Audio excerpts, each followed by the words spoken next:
Well, guys, welcome to another episode of VTEC Academy. You guessed it, you're about to get schooled. VTEC Academy is Honda performance. In the words of the inimitable Britney Spears, I did it again. I got a new project car. In fact, I have several new project cars. This particular one right here is a 2007 Honda Civic Coupe. It's a base model, R18 powered, not K-Series powered.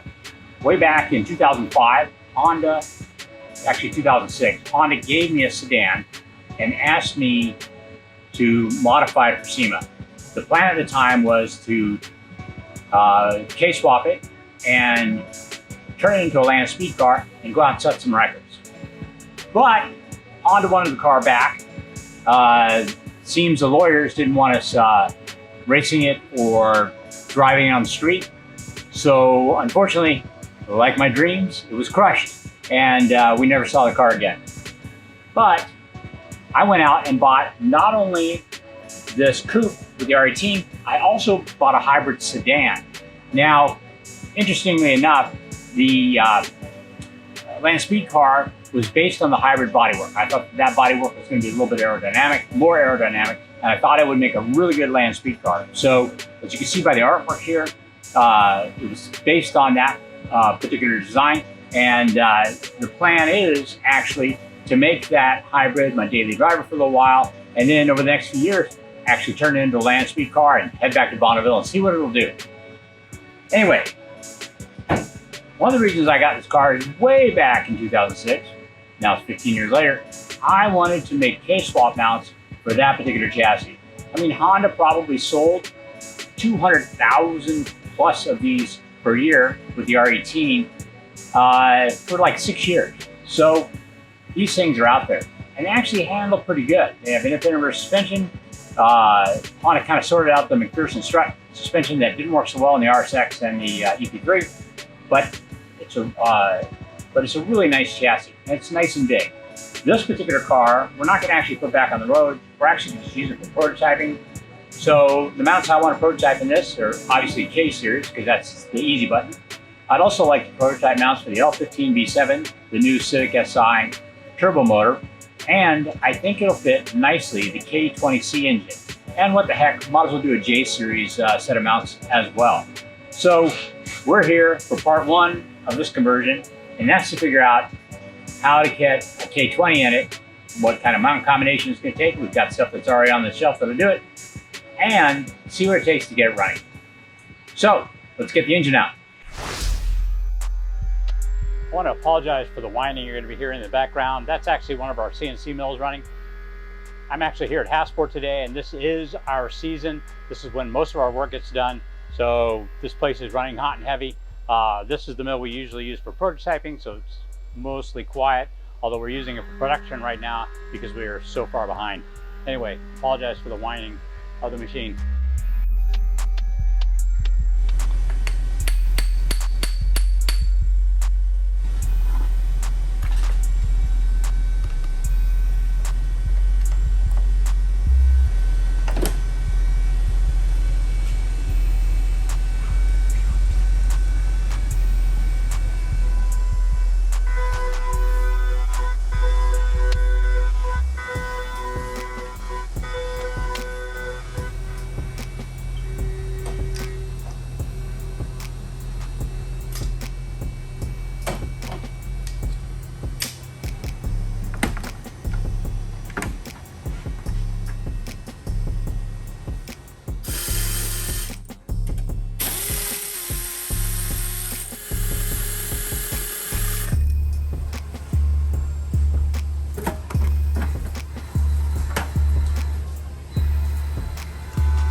Okay, I'm back by myself again. Time for the moment of truth. Let's get the motor the rest of the way out of the car.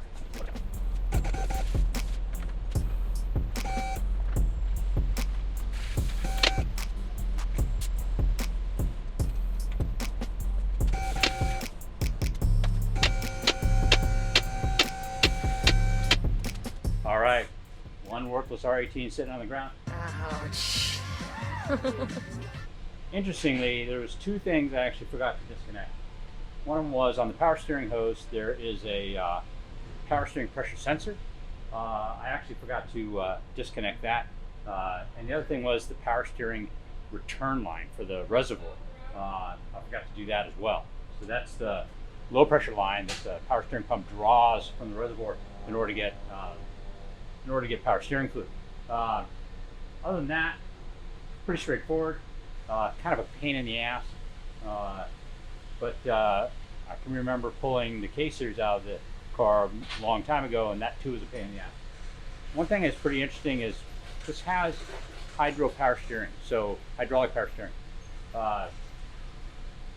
and the pump is on the back side of the motor, probably due to the fact that the nose is kind of short.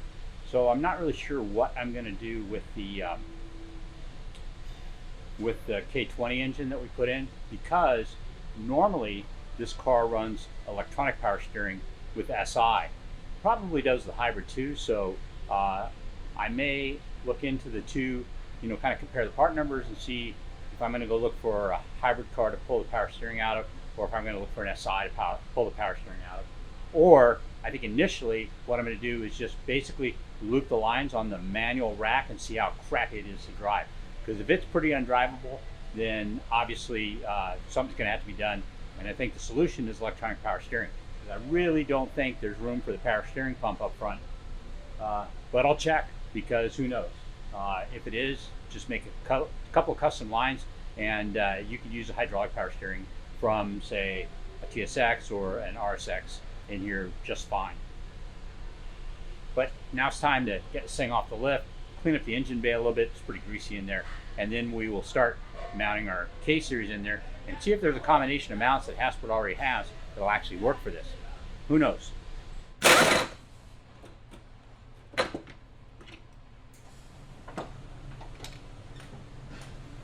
So the engine I'm using to try in the car, at least my dummy engine, is a Civic Type R motor.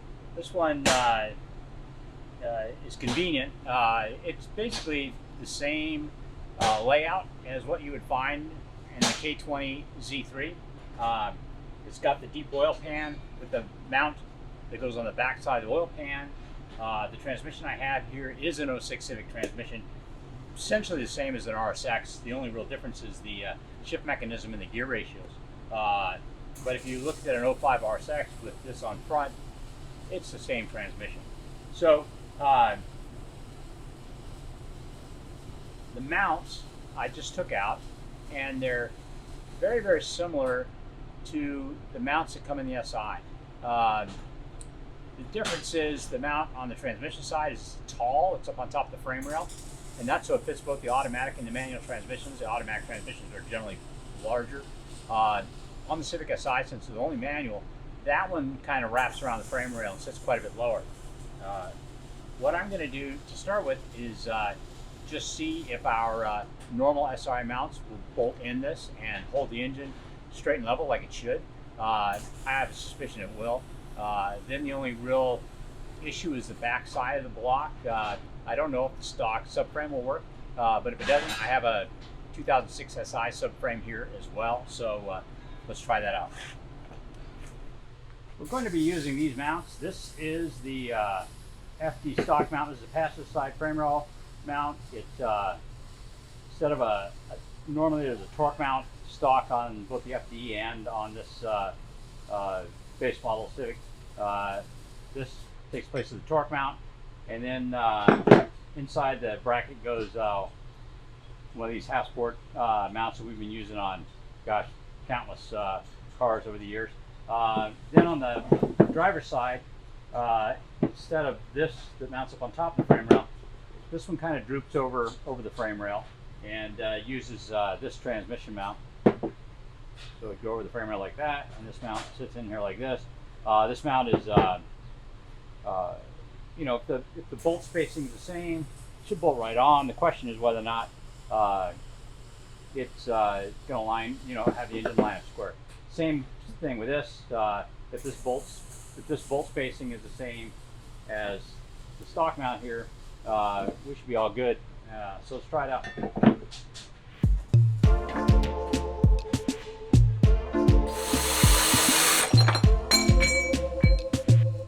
Got it.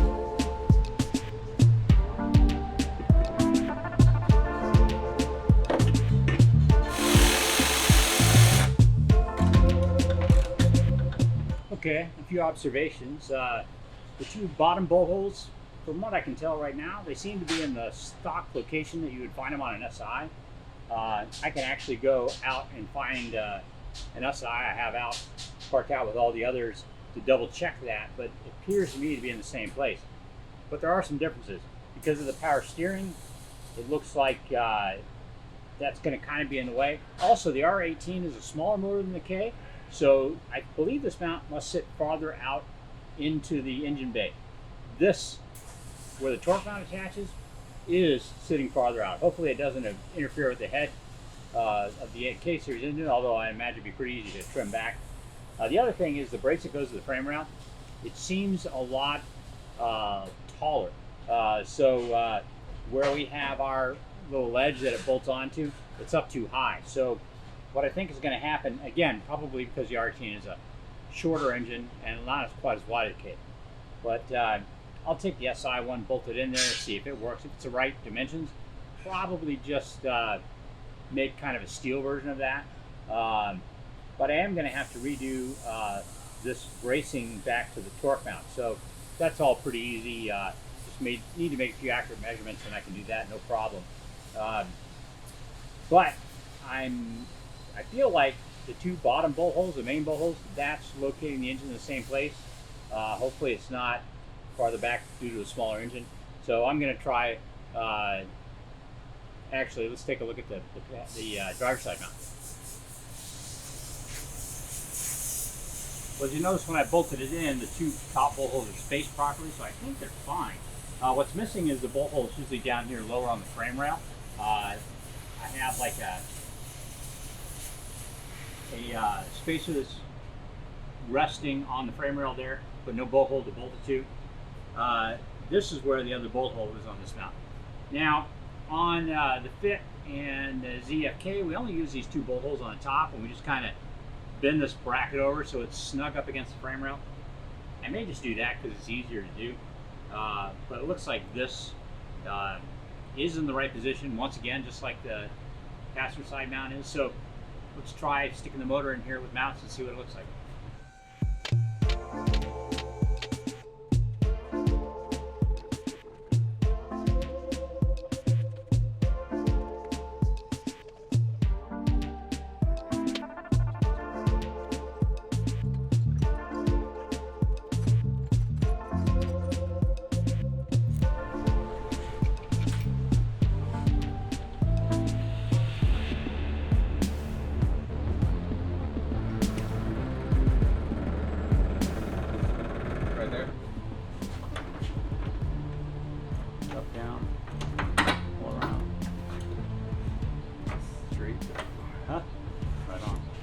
Yeah, it's a 14 millimeter.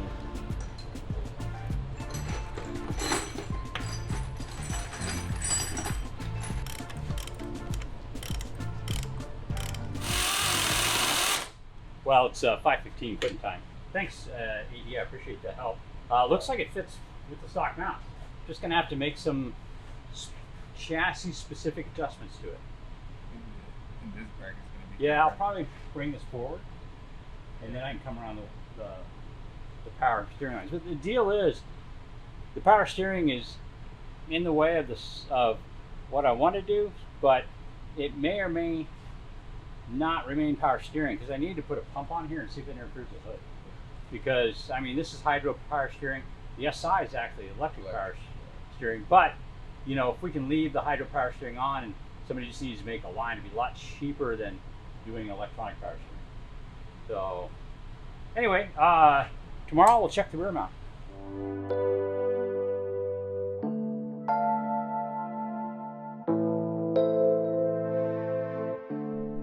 Hey guys, it's a new day.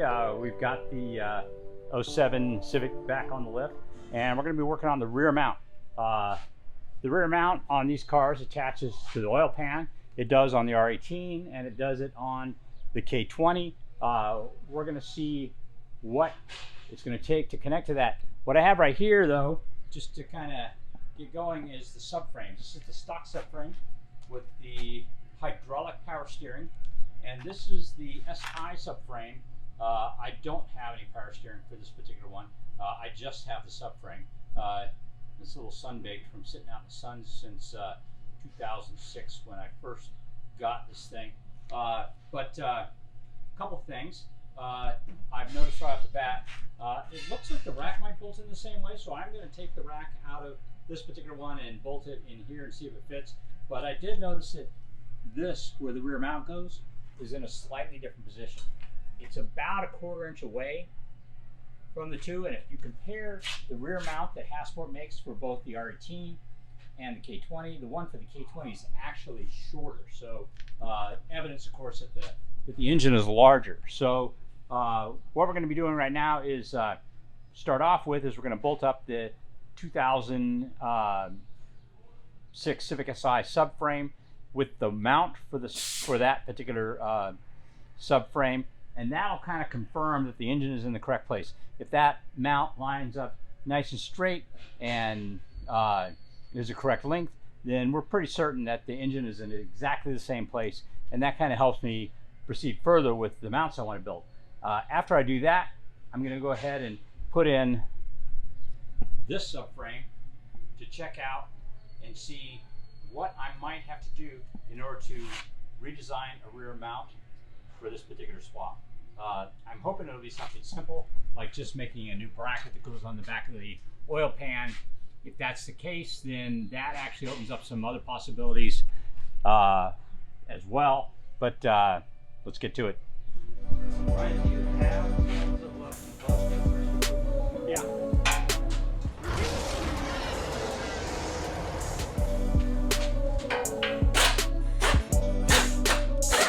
This is the mount we call, pardon the mill in the background.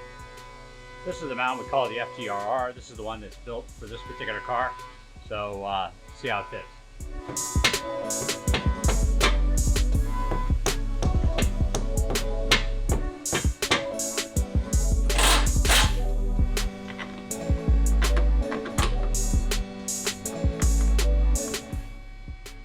Well, it lines up nice and straight, so feeling pretty good about this. So we know with the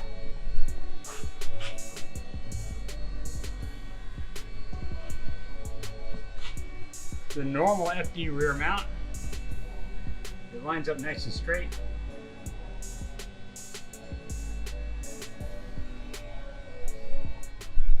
And the engine sits in there like it should. So we have the engine in the right place, which helps me out quite a bit. What I'm actually going to be able to do is I'm going to be able to take the brackets we make for stock replacement for the R18 and the brackets we make for stock replacement for the SI, and I'm going to be able to overlay them as an assembly in SolidWorks, and from there I can then create a new bracket with the appropriate holes that'll work perfectly for the swap. Now the only other thing I have to determine is what happens when I put on the R18 subframe. That's next.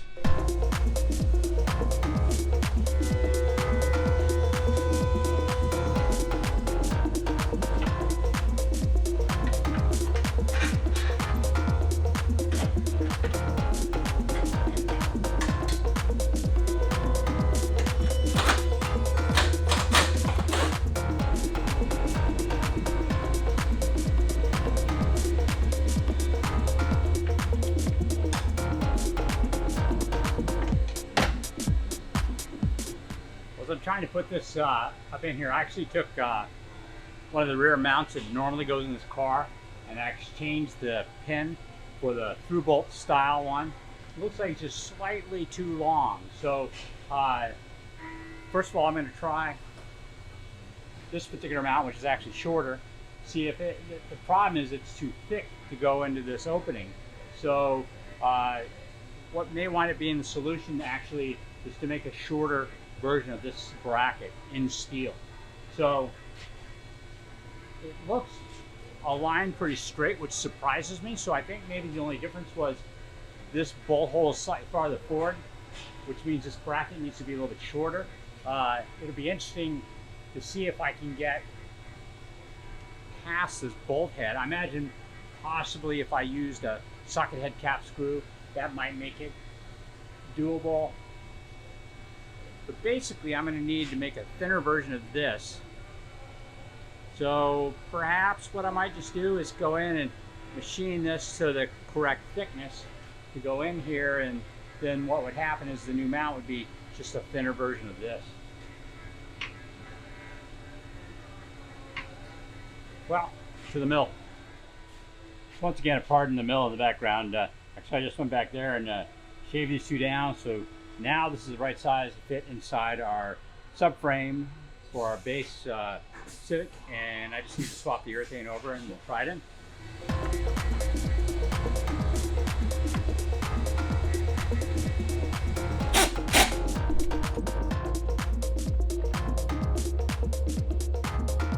Looks like our mount's just a touch short, so I'm going to have to take the subframe and then kind of, well, I'll probably just use ferro arm CMM it and figure out what the difference is between where this mounts and where it mounts on the SI. So it looks like I'm going to have to make a mount that's thin enough to fit in this, but a little bit shorter than the one we used for the FG. No big deal. I'll whip up a steel one just to check the fit, and if it all works out, we'll make them out of billet. AD and I are here with our 07 Civic that had an R18 motor that was bad. We are getting ready to install the new motor. Luckily, I just happen to have a Type R motor sitting over there in my shop, so we're going to use that motor. It's basically architecturally the same as the 06 Civic motor that comes out of this. In fact, it can be run by the 06 Civic ECU. We had to make, didn't have to. We made a few changes to it to make it compatible with our car. Let me show you real quick what we did. We did a couple of changes to the engine. One of the things is we put the purge valve from the 06 Civic on. We put a wiring harness from 06 Civic on because that has the proper connectors up at the ECU. We also put an 06 Civic Si transmission. Good transmission, it's got an LSD. Obviously, it's going to be compatible with this chassis.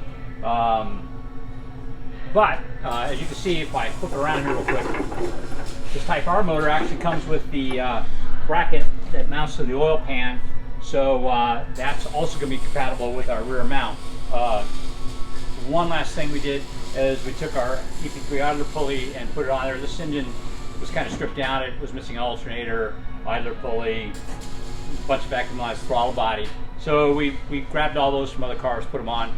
So the engine should be ready to go in. Something about the idler pulley. On the 06 Civic, it has electronic power steering. This car has hydraulic power steering, but more on that as we get into it. Hey guys, let's break away from the shop for a moment just to kind of show you how I did my design work. Basically, I have the FD stock and the FG1 stock overlaid here, and we'll pull them apart real quickly. These are the three brackets. Here's our original FD stock. What I needed with that was these bolt hole locations in relationship to these bolt hole locations, which I then made on this new bracket. And once I did that, I needed to get some information from this particular bracket. This particular bracket, because it goes in the FG1 subframe, I needed to know where this particular location was, so I made that there. And the other thing I needed to know was where these holes in the back that go on the brace that goes to the side of the car, I needed to know where those locations were. So I basically overlaid my parts together, and from that I was able to derive this third part that worked with our engine in our new chassis. These are the mounts. Okay. All right, these. In the first episode, we did a little bit of exploration with the engine in here. We actually wound up using the stock mounts and found out that we could physically bolt the motor in with a few changes. So I got on the drawing board and made some design changes, and this is what we came up with. this is our new passenger side mount. It's got the brace that goes back to the frame rail. We actually put a gap in it for a power steering line that goes through. Again, power steering. This has hydraulic power steering. This is the mount, just kind of our normal half-foot mount. Goes on that side over there. Then for the passenger side, we did something a little bit different. We actually decided to make it kind of a two-piece mount. So this is what goes on top of the transmission. We have this mount that bolts on top of that. And then we have our frame rail mount that bolts on the frame rail to allow us to bolt that all together.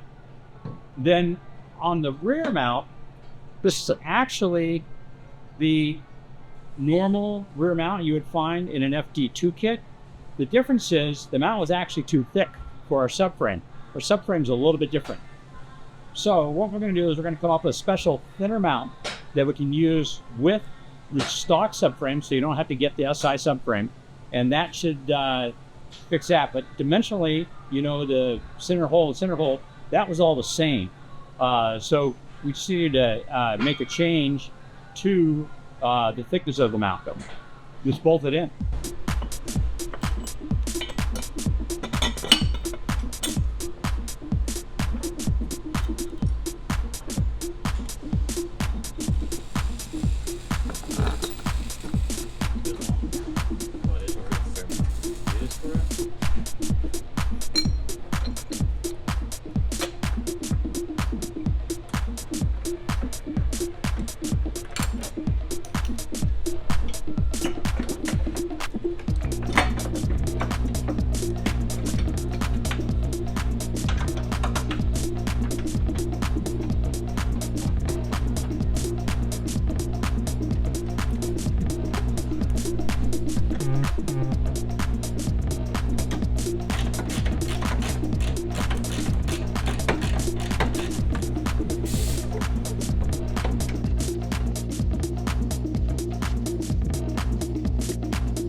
Okay, actually in preparation of installing the motor, we took the studs that were in the mounts. Normally in this block bracket, there's actually one long stud in here. I find it's a lot easier to maneuver the engine. Sometimes you have to do, you know, kind of slide it around in order to get things to work. Also, on the transmission side, there are two studs typically sticking out of the transmission. We removed both of those as well. Passport provides hardware so that you don't have to use the studs. Anyway, we're going to put the driver's side in first. Which one goes in first doesn't really matter, and it may depend on how level your lift is, or how level, you know, whether or not you're taking the engine in from the top or the bottom. By the way, if you're taking it from the top, you're probably going to have to remove the core support and the radiator fans and all sorts of stuff to get in from the top. But the way my lift is set up, usually one side is slightly higher than the other, so we're going to start off with the engine side.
Okay, got the mount in. Everything needs to be tightened down.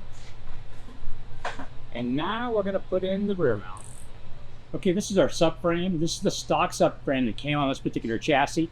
It's like a not quite as heavy duty version of the SI subframe. Now, the steering rack will actually fit on either one of those. You can use the electronic power steering rack in this subframe as you would if you were doing electronic power steering conversion, which the SI has. So it'll bolt right in. We're going to try and leave hydraulic in here and see if we can get that to work. You notice on the front, there's just, it looks like it's just a tube. Normally on the SI, there's a front engine mount, but the Hasbro mounts, we really don't care about the front engine mount, so we're not going to worry about that. As you can see here, we already have our mount bolted in. If we had the SI subframe, and we could, even with hydraulic power steering, we would use the SI rear mount, but we don't have that. What we have is the FG1 or the R18 based one. So this particular mount is actually the one we use for the R18. The only difference is we've changed the bushings in it to the ones that we use with the SI mount. What we found out, it lines up and works perfectly. So we went ahead and installed the rear mount on here. Very easy to do when it's outside the car. And we're going to lift the subframe up in position, and this mount will slide right into the rear bracket.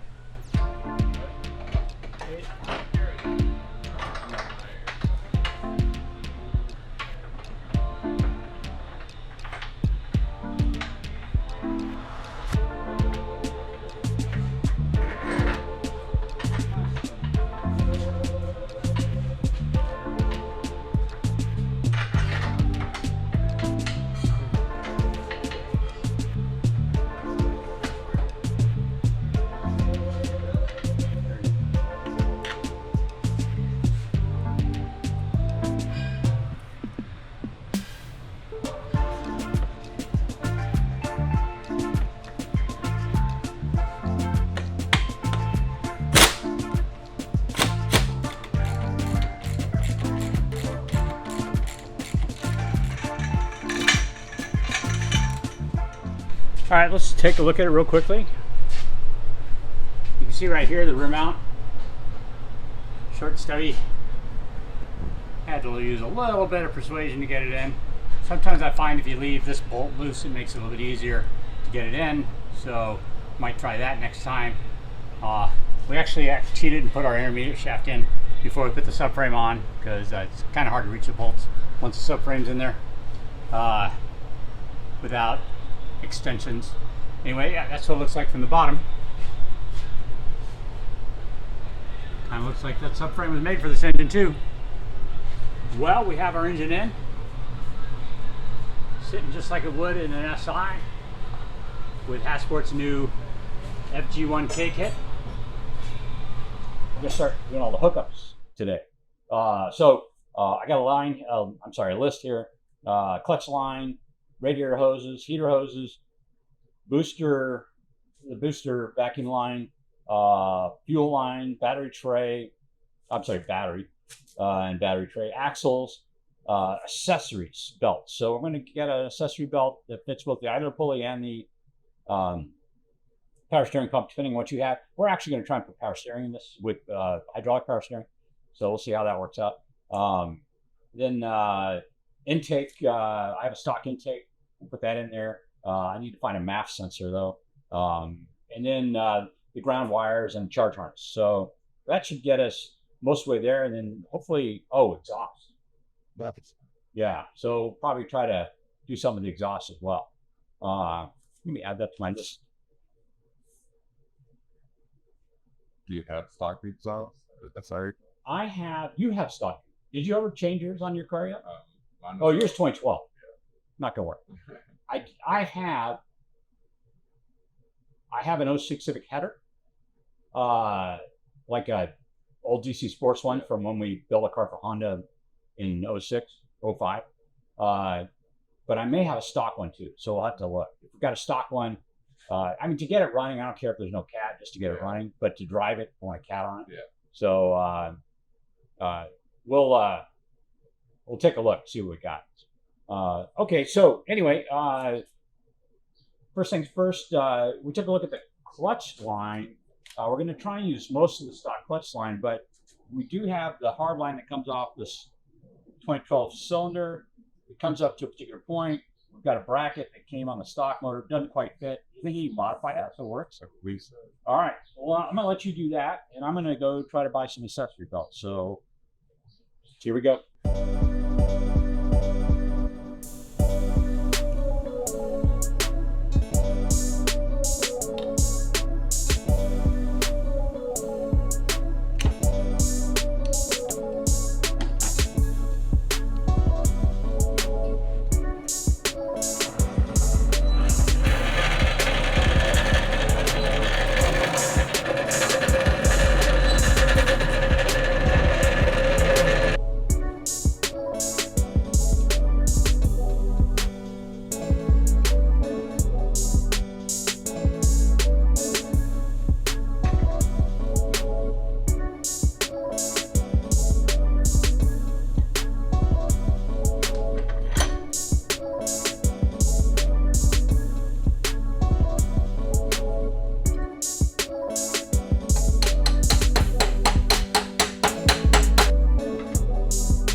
made a trip down to the local O'Reilly's, and I found this belt right here. It's 7 rib, and it's 51 3/8 inches long, which the 508 is typically what I consider a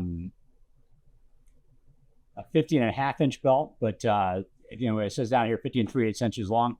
Anyway, I gonna test fit it here, see if it works. Now, I don't know if you've seen those really long wrenches that have the ratcheting end on them. They're super nice for putting on tensioner. I don't have one, so I'm gonna use, I don't know if you've ever seen my quick tip on this. I'm gonna take 2 wrenches, put them together, use that to get my leverage.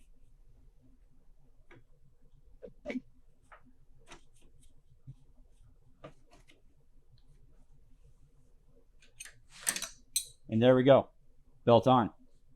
That part number again, Gates Micro V K070508.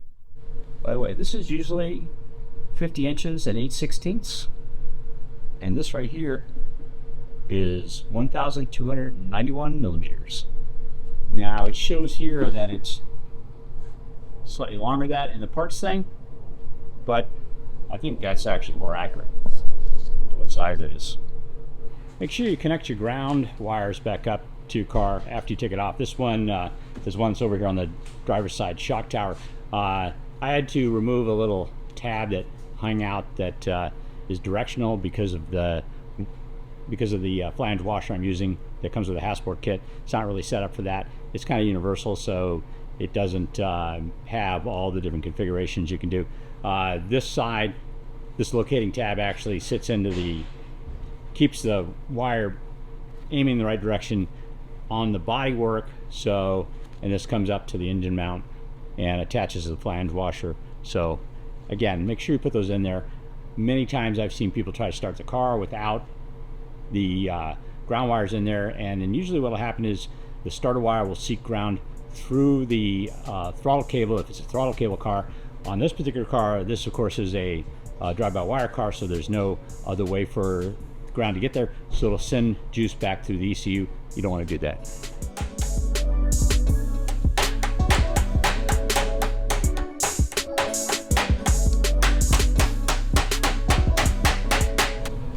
Maybe I just need to cut it down a little more. Yeah, you mean shorten it? Yeah, sure. Yeah, absolutely. Yeah, shorten it and it should be fine.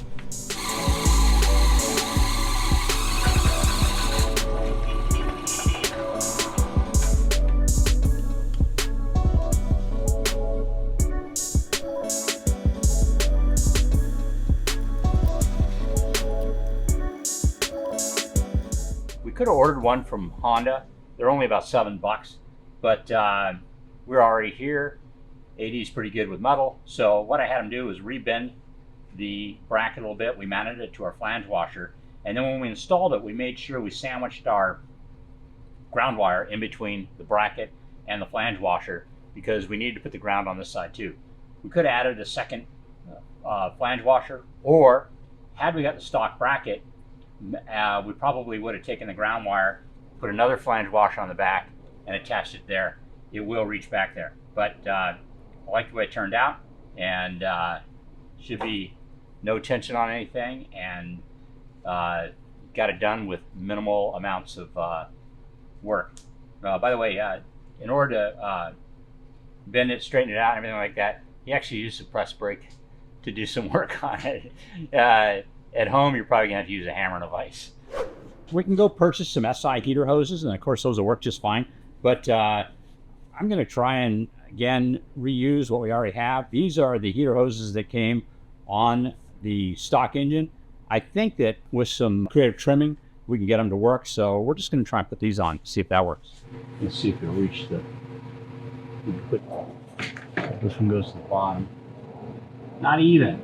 All right, so we're going to reverse the direction of the hoses. Not reverse the water flow direction, but reverse which hose goes where. Here, go ahead and cut it right there. Yeah.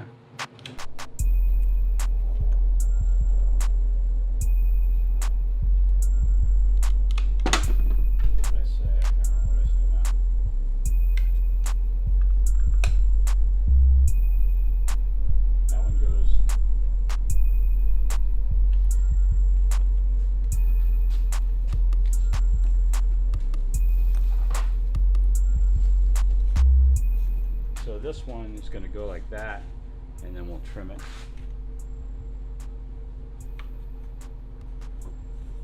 I think we'll trim it right there.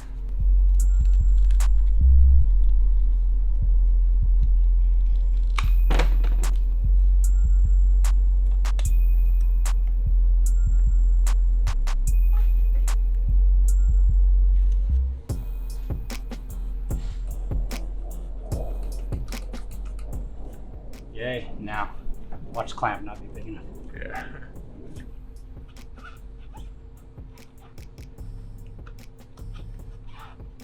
Yeah, we need a bigger clamp.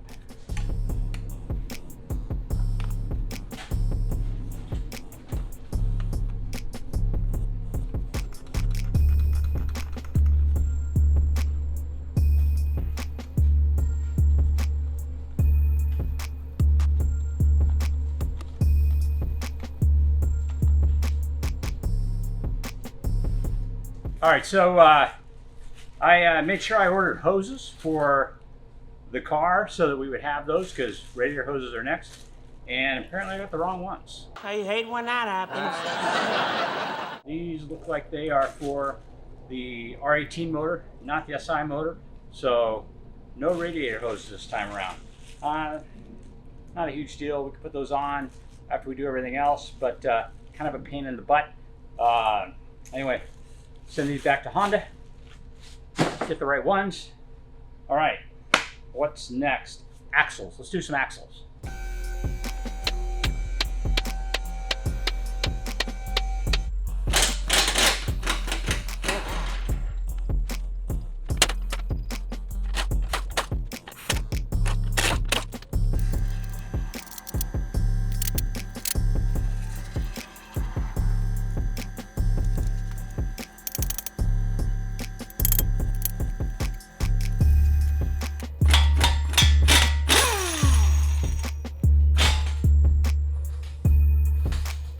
All right, so for the axles, what we're going to try and do is put some R18 axles in it.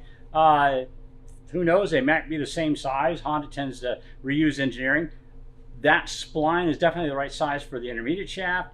Hopefully that's the right depth for the K-series transmission. I suppose I should probably get a K-series axle and double check that, but let's just try it and see if it works first and see what's up. So start with the intermediate shaft side.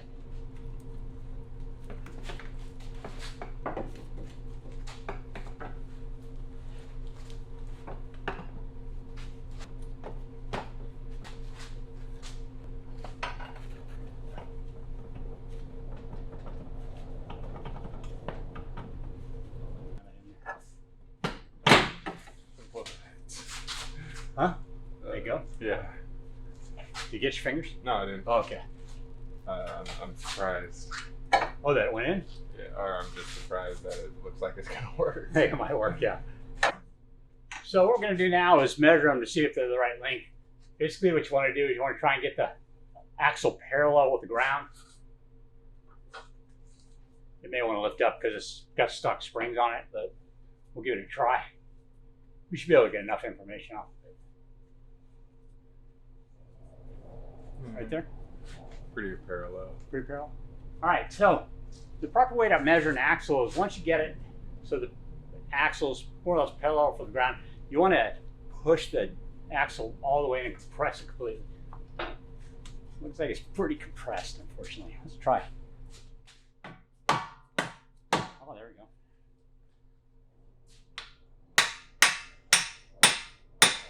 go. Okay, that's compressed all the way. Now what we want to do is we want to take a measurement from this surface to this surface right here and see what that is.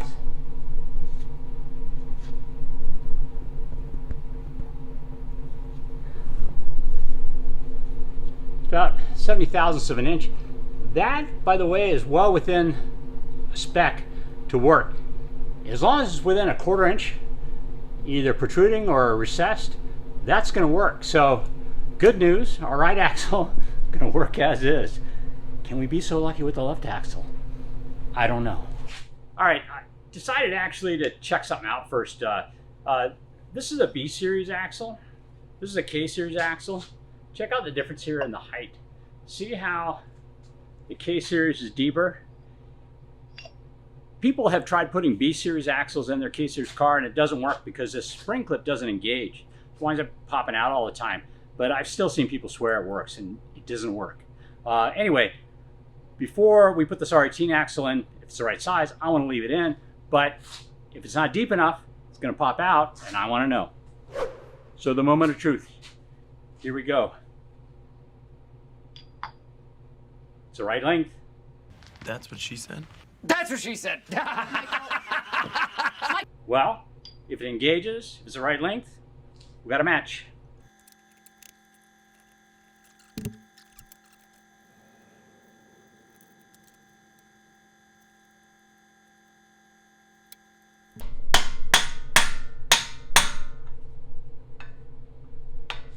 Well, believe it or not, this one actually looks a little bit short. Let's take a measurement. Ah, 0.28. Hasta luego! Arrivederci! Now, granted, probably will work, but it's on the border line of being too short. So in a pinch, probably gonna work. I'm gonna go and leave it in here because I'm not really planning on driving this car around a lot. And actually, I'm gonna look through my stack of axles out there and see if I can't find an SI axle, because I don't know if I've ever taken them apart. So I may actually have the correct axle in here, but I think for the purpose of firing the car up, we'll be able to use this axle in here. I do not recommend driving around on that axle. It's going to be a little bit too short. It may cause a problem. So close. So very close. It's interesting. If you made an axle that was, let's say, 1/8 of an inch longer, you could actually have it work for both the SI, the K20 power car, and the R18 power car. And interestingly, that's one of those things, and an axle builder may have already known this, or O'Reilly's may have the same part number for both those axles, and that may be why.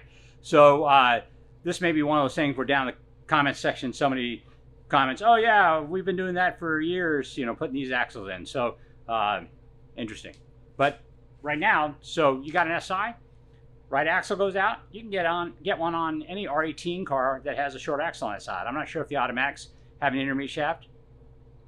Yes, they do. They have an intermediate shaft as well. So you should be able to use it on whatever, you know, any 2006 to 2011 right-hand axle or SI, R18, either way. And this one would kind of work, just it's about 30,000, you know, beyond ideal. But might work. Next is shift linkage, and let me kind of show you what we got here.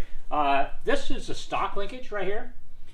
It is really close in length to the other one, although there are a few differences with the links on this end. I suppose it's possible you might be able to use it, but you'd have to make a new bracket to sit on top of the transmission in order to do that. So not everybody's got that fabrication ability, so maybe not a good idea. But this is the one for the SI. You can tell, by the way, because it's got heat shielding, because the catalytic converters behind the engine rather than in front of the engine. And here are the shifters, by the way. They're essentially the same. They're very, very close. The main difference when you look at it here is the length of that. And that basically makes it work like a short shifter. So you're going to have a slightly shorter, crisper shift.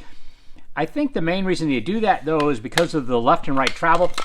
When you have a 6-speed transmission, you're going to have more right and left movement. And if you had a longer shifter, that's going to mean you're going to have to reach further over in order to do that first and right and left. But you could legitimately use the stock shifter with the SI cables, and it will work, no problem. But I happen to have one for the 06 Civic. I have the cables. Let's put them in the car. Hey, so by the way, when you're taking these out of your car, these kind of lock in place. This runs up against a nub, and then you'll notice once you click them in place, they don't come out again. There's actually a little tab in here, right there. I just went in there with a hook tool and hooked that up, and then I was able to twist them to get them out.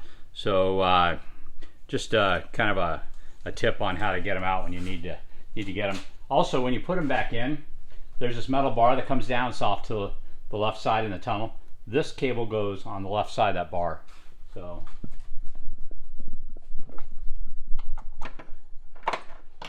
the other cable comes up to the middle.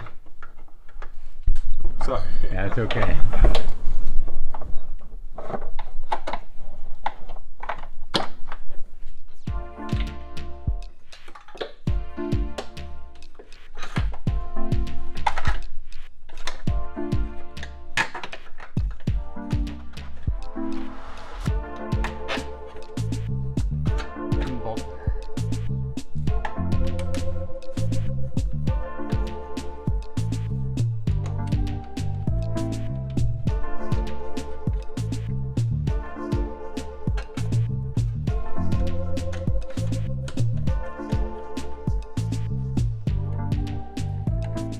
Okay, this is my header.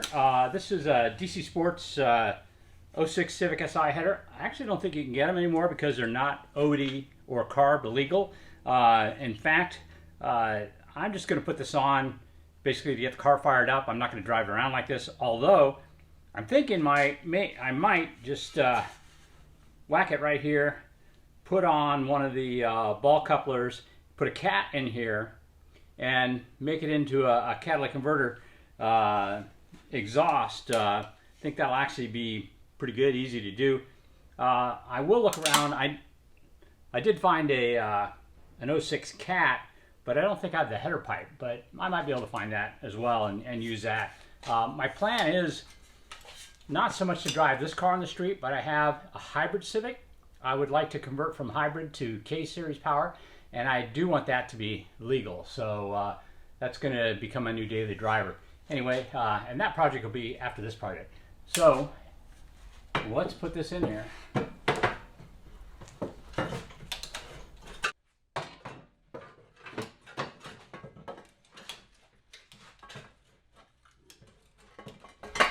There we go.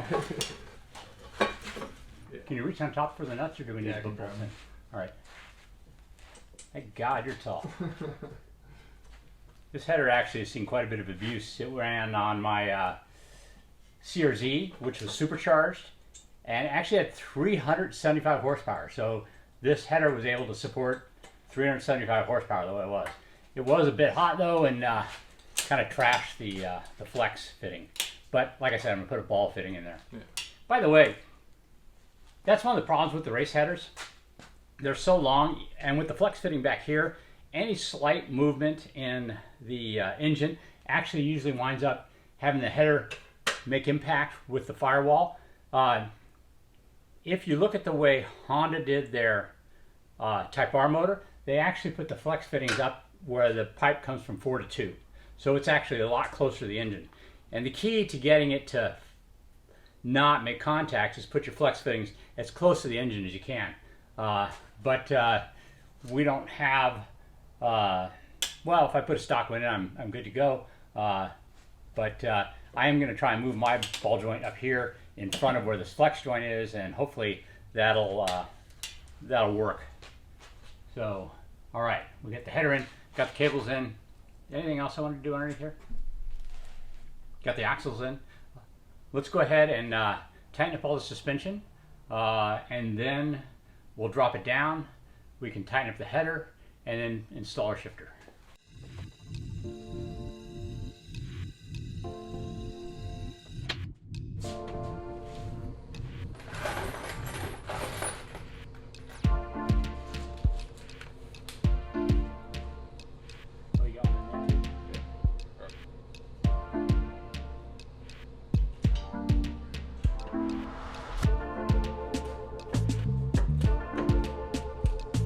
There's probably a way to get this in here without taking the console off, because I actually got it out without taking the console off.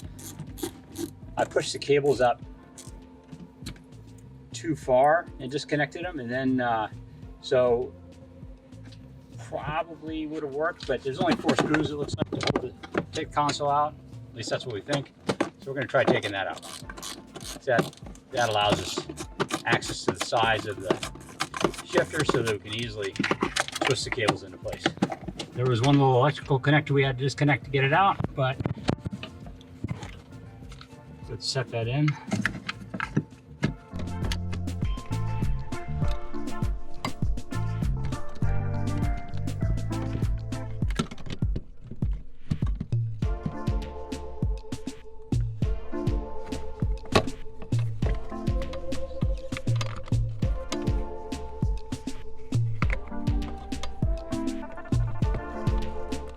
There's actually a kind of a square shape to it that you just slide it into the slot, and then once you get it in, you can twist it up against this clip and it'll snap in place.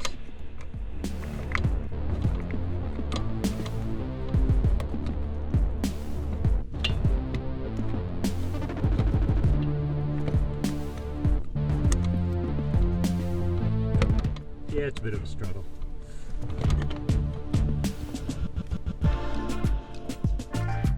There we go.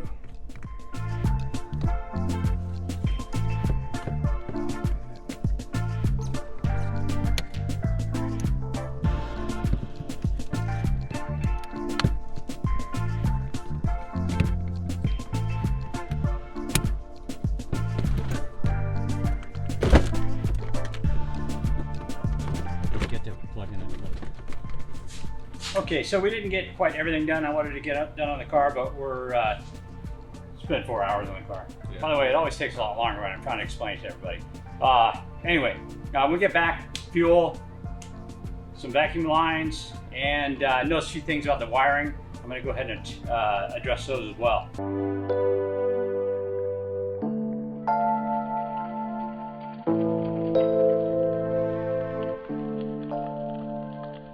Okay, we're here with our Project 07 Civic.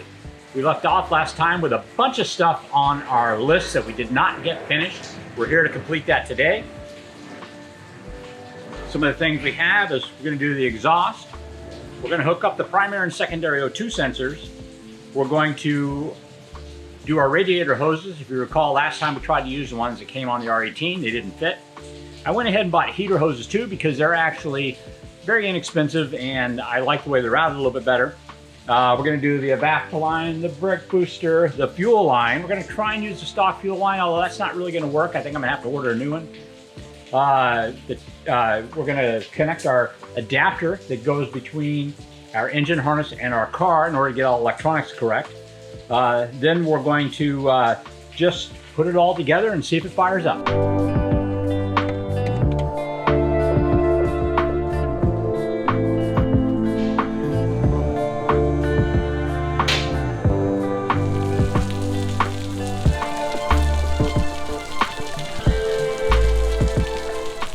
First off is our radiator hoses. That way I can start actually filling up the radiator and bleeding stuff. Now, I decided to go ahead and get the stock radiator hoses. Here they are right here. Now, the clamps on these are the same size as they are with the R18, so I've actually used the spring clamps off the old radiator hose. Now, typically, Honda recommends that whenever you replace the hoses, you get new spring clamps because they are designed to have a particular tension, and so it is a good idea to actually get spring clamps, brand new spring clamps. Now this is only going to be on for a short period of time, so I'm not going to get particularly worried about it, but you can see these hose shapes are quite a bit different than the one from the last video, and these are the correct ones. So we have the one hose that goes basically from our upper fitting, which is where the water comes back into the engine, and to the top of the radiator. These are the ones. There'll be part numbers down in the description below, but these are for the SI from 2006 until 2011. So these are the correct hoses for this particular swap, which is basically a Type R motor from the same year car. If you were doing a K24, you would use these hoses. If you were doing the stock K20Z, you would use these hoses. The only time it might change is if you're using a different engine. But you know, if you're going to go to all the trouble of doing an engine swap in your R18 powered car, I would do it with probably the 06 Civic Si engine, or with an Accord motor or a TSX motor from the correct year, which would be the drive-by-wire motors, which would be the 06, 07 Accord, or it would be the 04 to 08 TSX.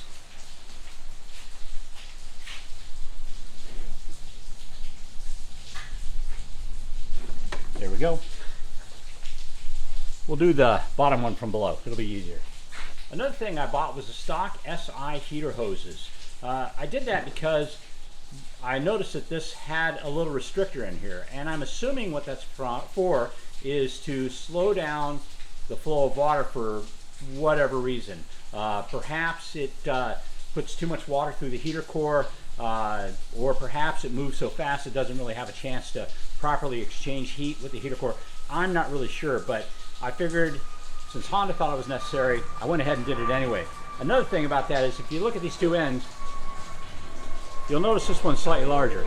We're actually able to get the stock one from the R18 on there, but we had to kind of stretch this one to get it on, which weakens it a little bit. So I just thought it was a good solid investment. They weren't very expensive. I went ahead and bought the stock heater hoses. Again, part numbers in the description below. The hose with the restrictor goes on the bottom fitting and then connects to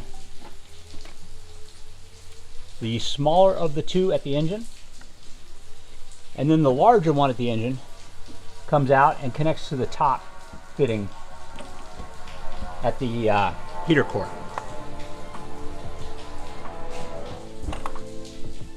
Put the clamp on the bottom one before you put the top hose on.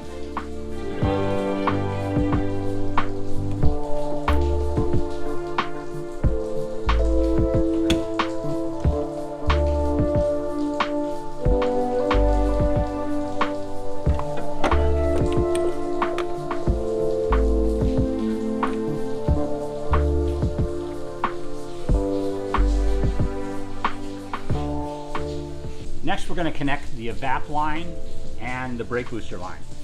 Now, the evap line is this one right here. So, tracing it back, we've already connected it here. It connects here, just past the solenoid, down to the evap line, down here on the firewall. Here is our brake booster line. The reason it's directional, by the way, is because there's a valve in here in order to only keep vacuum on the brake booster. Anyway, it comes back here just below the evap line. So we're going to connect that, and we're actually able to use the stock hose. We just trimmed it up a little bit, and it connects no problem. Last, we have the stock fuel line. Now, the stock fuel line makes quite a few turns, and it's kind of a formed line, so it's a little bit hard. It's not really going to work. It connects directly to the fuel rail on the R18, but on our particular car, we have this little section of hose that normally sits right here, goes back, there's a clip right here, and this hose would come in there. But as you notice, these are both female fittings, and barring any tasteless jokes, that really doesn't work on this car. So what we need is a male-to-male adapter in order to make this work. I went ahead and ordered the SI fuel line. I'm hoping it's going to fit straight on. We'll update that as after I get it. But what I did in the meantime is I made a little male-to-male adapter. Let me show you what it looks like. This little fitting comes on a lot of the K-powered cars. In fact, almost all of them that I can think of. I got these off of an Accord fuel line. So the Accord fuel line off the firewall comes to this little fitting, and that would then plug into this short section here. I needed two of them, so after a quick raid to the salvage yard, I cut a couple off. I think they only charged me about $3 or $4 for each one. Then I used a proper piece of high pressure fuel line to go between them with fuel injector, with high pressure fuel line clamps. So basically this is just going to plug in and make the connection between the two hoses.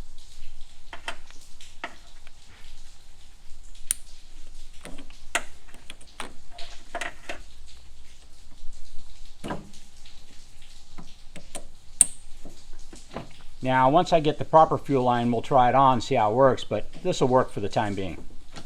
Now, there was a little wiring required for this. I could have actually done modifications to the harness itself, but I didn't want to change that because not everybody has that capability.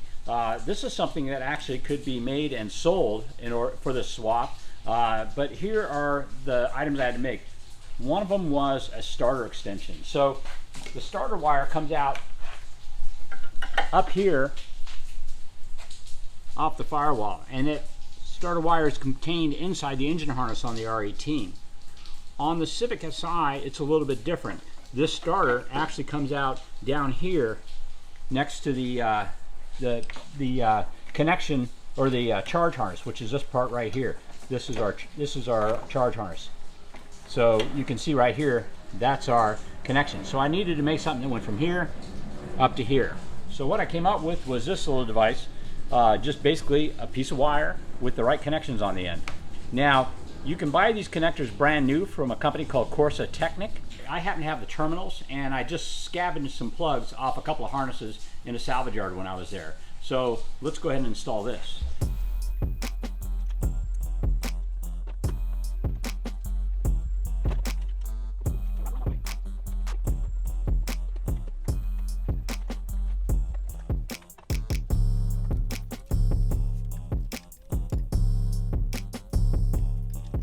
In order to run this particular engine, you're gonna need to use an 06 Civic Si computer. That is this one right here. This happens to be the one we were running in our Project CRZ. I'm sure you've seen some videos on that particular project. Anyway, the CRZ is disassembled right now, so I'm gonna go ahead and use this ECU in our swapped car. So start off by connecting the harnesses.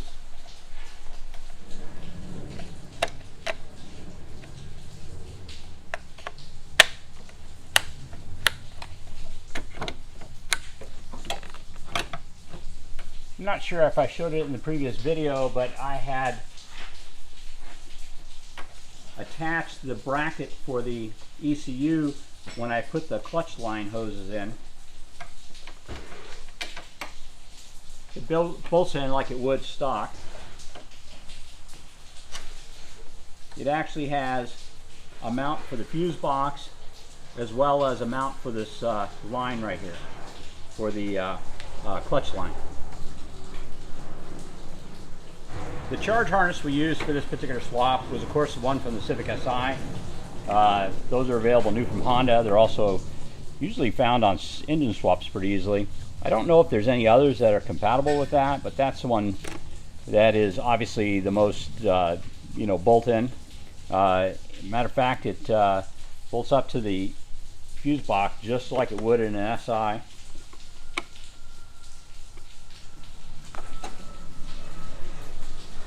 Ready for the battery. The stock battery tray was bolted in.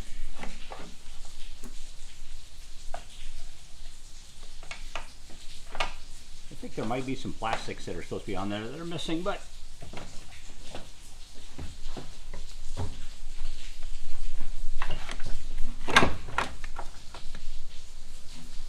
we'll go ahead and connect the positive battery cable. There's actually a lot of brackets that come on the 06 Civic engine in order to mount this air box. We don't have those, but I'm not really worried. This is not going to be a permanent solution. If I was going to keep the car with this motor in it, I'd put an aftermarket air filter on it anyway, but we need to get this thing started, try to get it down to the dyno just to kind of see what it'll do. So we're just going to go ahead and use this. We'll insert it in where it would normally sit.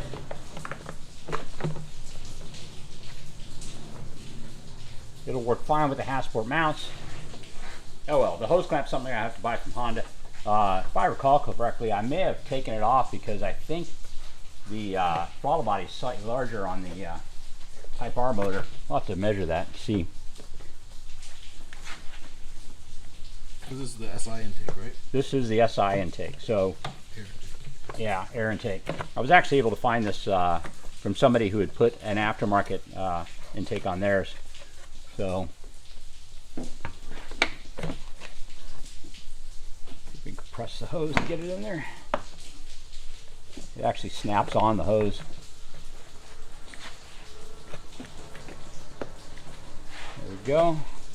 This Honda actually has a nub that sticks up that locates it, so to get the clamp in the right position. It has it on this as well, so that you get your screw right there. I don't really have the stock hose clamp. Maybe I never did, but it's tight enough seal for what we want to do today, just to get it fired up. goes in, snapping this on. Normally there's a line that goes from here to our air assist valve right here. I'll take a look for one, see if we can find one.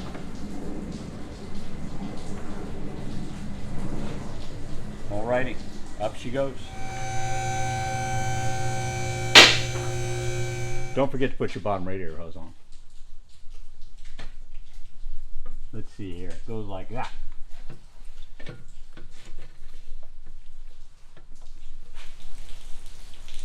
Okay, next we're going to put the exhaust on the car.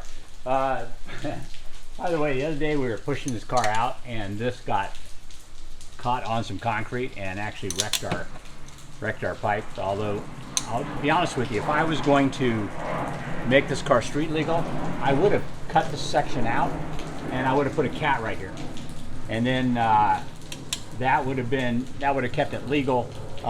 Since we are going to run this car just basically one time on the dyno probably and then swap the motor out, we're just going to go ahead and put an exhaust on it. I happen to have an 06 Civic Si exhaust that's left over from a project we did back in 2005 for Honda. We built an 06 Civic Si for SEMA show, then put a supercharged K24 in it.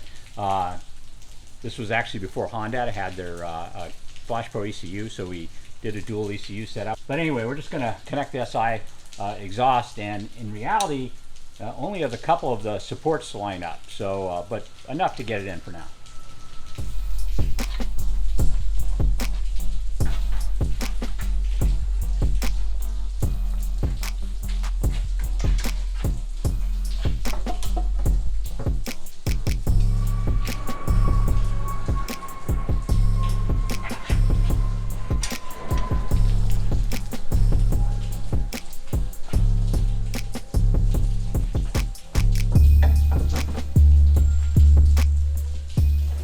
This is MagnaFlow.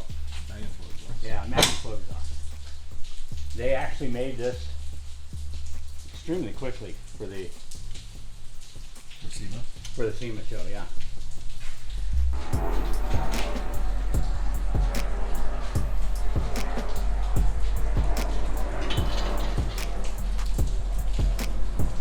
Okay, we're installing the O2 sensors now. We have to use them from the 06 Civic Si. They are unique to that particular car, as far as I can tell, both size and style. This one is a secondary O2 sensor, and normally this would be placed in the center of the catalytic converter. And again, if I ever put a cat on it, it would be an OBD2 style cat, but I'm not going to do that. So what I've got here is basically an OBD2 secondary O2 cheater. It has a little bit of catalyst in here.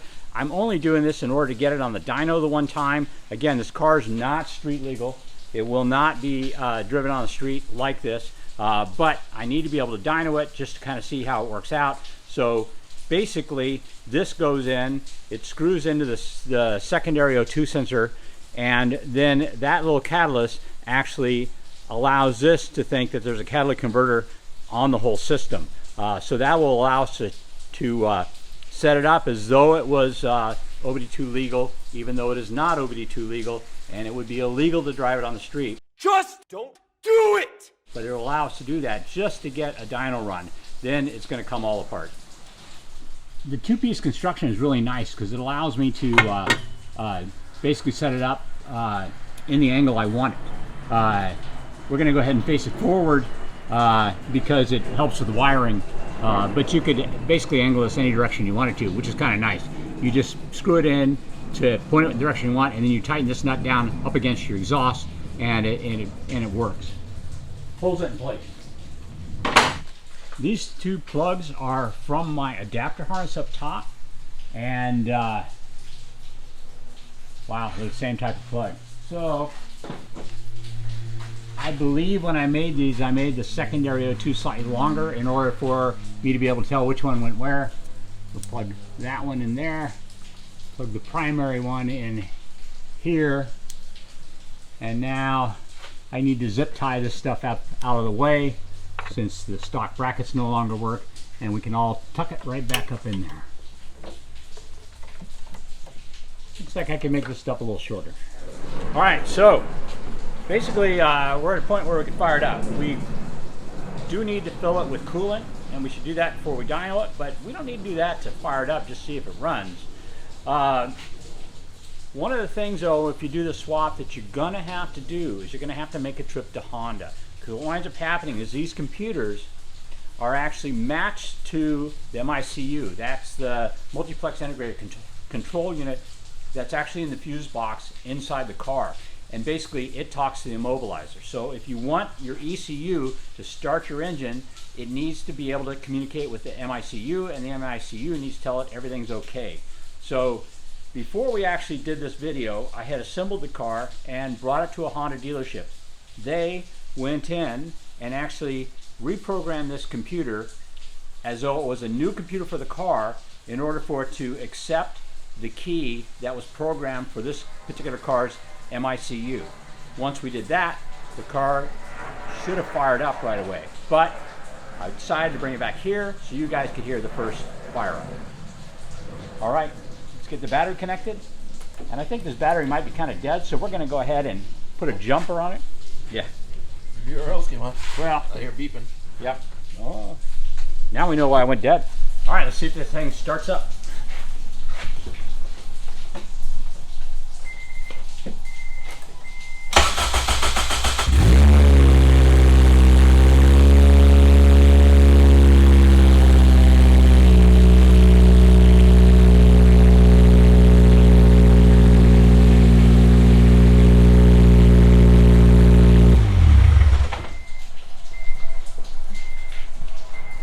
Smoke going on. Let's see what that is.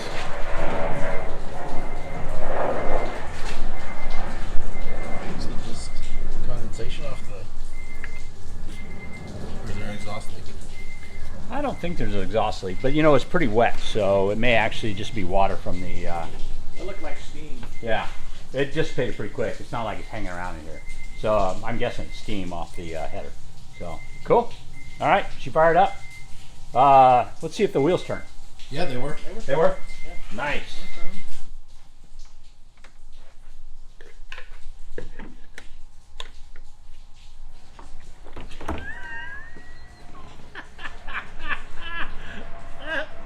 Cheaper when you buy it like this.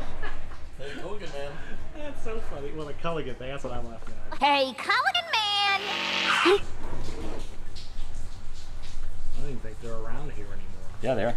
They are? Yeah. Oh. Got started making. So they were big, these big giant blowers. So about, the Gaghagen.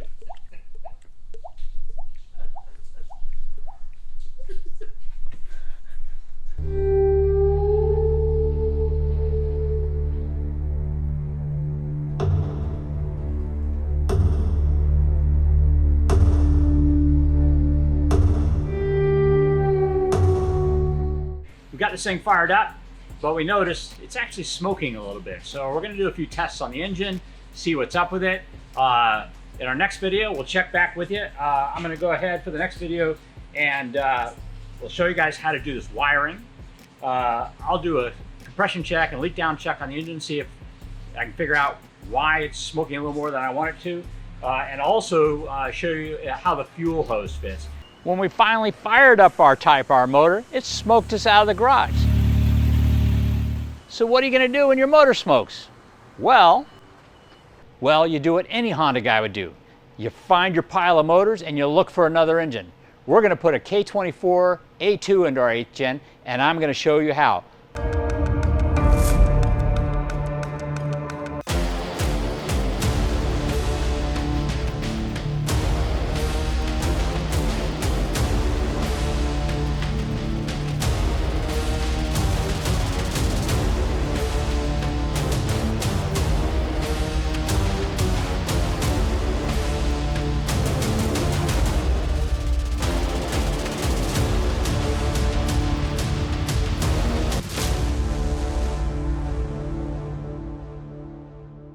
Some of you may be wondering why we're going to all this trouble to change the oil pumps.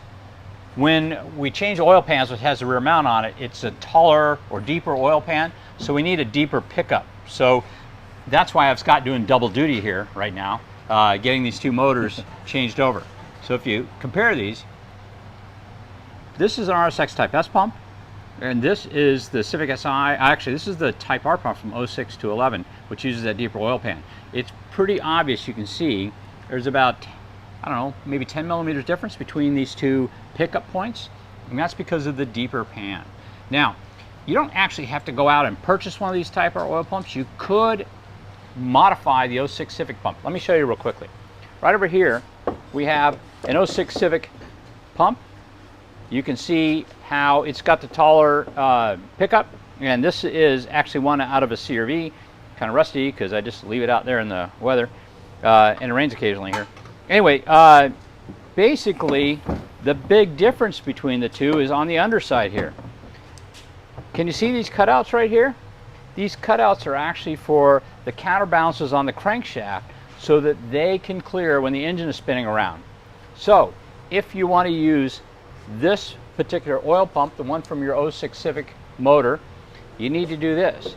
You need to go in there and you need to machine out windows for clearance so that your crankshaft counterbalances won't impact the case. So see right here, I've already modified this particular one. This is from a project we had, gosh, way back in 2005 when we actually modified the very first 2006 Civic to have a K24 in it. Anyway, not particularly hard to do. Helps if you have a mill. You can make nice rounded corners, but realistically you could just cut it with a die grinder, it'd be fine. Anyway, that's why Scott's been working hard to do this. We need to get the right oil pump on. Interesting fact, if you look at the blocks here, this is the K24 block. It's the same as the Accord block and the TSX block, not the same as the CRV block. It's got this reinforcement on the crankshaft. When the 06 Civic came out, they also had that same reinforcement in the block. So the pump actually has cutaway on the underside. Sorry. This one we had to cut because this is the one we had on our K24 engine that we modified back, oh gosh, I don't know, probably in about 2004. We actually modified it by machining out this clearance area so that it would clear this area of the block. But we don't have to do that on our Type R1. One other thing we have to do, and this one's already been done because a long time ago we modified it. There's actually an oil port right here. This oil port feeds oil right here into the bearings that are in the countershaft balancer. So that needs to be plugged up. If you don't plug it up, you're going to have really low oil pressure in the top end of your engine. Oil just pour out of that. We found an Allen bolt with the right size threads and just basically screwed it in there to block everything off. There's actually a couple other things that are different with this. If you're doing the K24 and using your Type R oil pump, these two fixed guides are different, you can see. And actually, if you line those holes up, yeah, it slightly puts it in a different spot. So we have to change that out. And just because we've been told that this tensioner is different, I checked them and they look identical, but there's two different part numbers on there. So to be safe, I'm going to change it and use the chain and everything just in case so we don't have a problem. Again, that needs to be changed if you're switching over to the Type R oil pump. All right, my job is done. Now it's time to put it together. Your job is not done. No.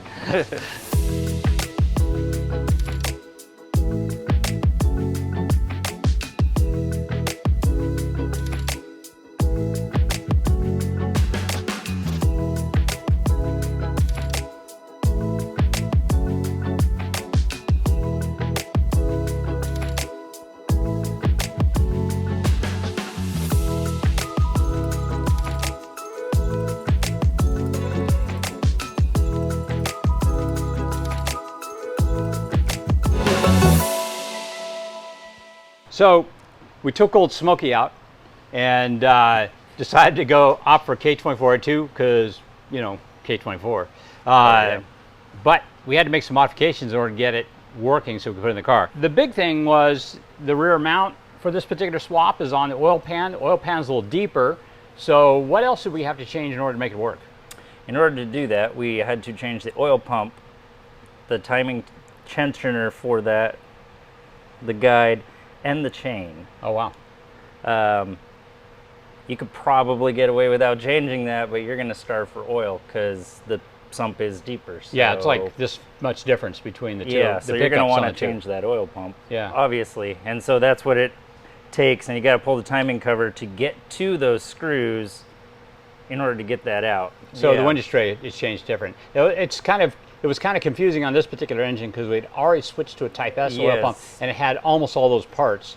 So basically, it was plug and play. It was plug and play. And I just replaced everything just to be safe in case there was a difference between the Type R and the Type S. Yeah, understandable. So speaking of plug and play, we also had to make sure that the if you're doing this from a K24, you need to make sure you plug the hole that feeds the oil to the bearings on the countershaft. Yeah, shafts, counterbalance shafts. There we go. It's simply to oil. It's simply to oil the oil pump. Right. Exactly. Yeah. Exactly.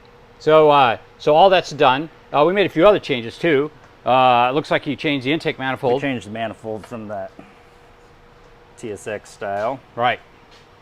Well, what else did we actually change? Oh, we put the idler pulley on it instead of the power steering pump. Yeah, because our power steering, we don't have a hose right now, and we didn't want to shoot oil all over the place, so you can manhandle it. Yeah, exactly. And the other thing is we changed to the smaller Type R pulley so that we could so our belt would work. Belt. Yeah, exactly. So essentially, this engine is wrapped up. It's ready to be, clutch bolted on and bolted to the transmission, harness on, and back in the car. So I think we'll do that next. But something interesting about Old Smoky here, when Scott had it apart, I had assumed that because of the dyno testing with some really aggressive cams that they had actually damaged the valve guides. But when you pull the oil pan off, this is what you found. These are the oil squirters. So the oil squirters were beat to heck. I don't know and knocked off. Not sure how that happened. They mount upside down in there, but yeah. Well, they mount like this in there.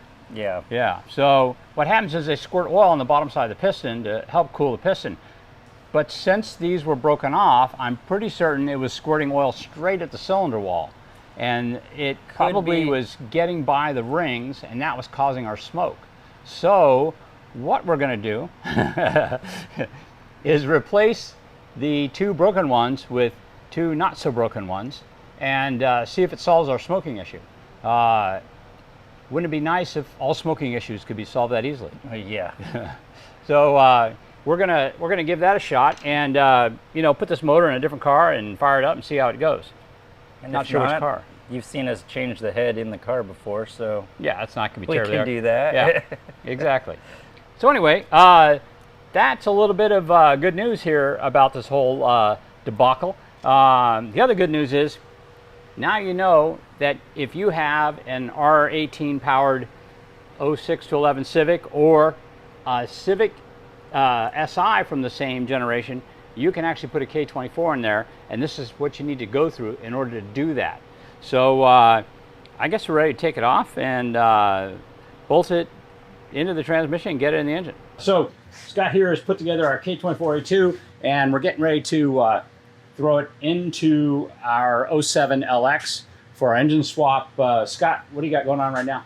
I was about to put the block bracket on that we make, universal block bracket for K20, K24, because we didn't have the right block bracket for this swap. Yeah. Is that it? I guess yes, because it doesn't work with our mounts. Correct. You have the factory bracket for this car. Yeah, so if you have the K24A2 bracket, you're gonna need a CRV block bracket or the Hesport Universal K-Series block bracket, which is what Scott has right here and he's gonna put on right now. So kind of a cool design. It's got dual bolt holes, so it can fit either a K20 or a K24 if you like that aluminum bling. And it also fits a K24Z. That's why it has this slotted hole down here at the bottom. So Anyway, go ahead. Actually, I guess it's because the block bracket that comes in this car won't bolt onto this engine because of its design. Right. Is why Exactly. we have to change it. Yeah, the block bracket that comes on this car is really different.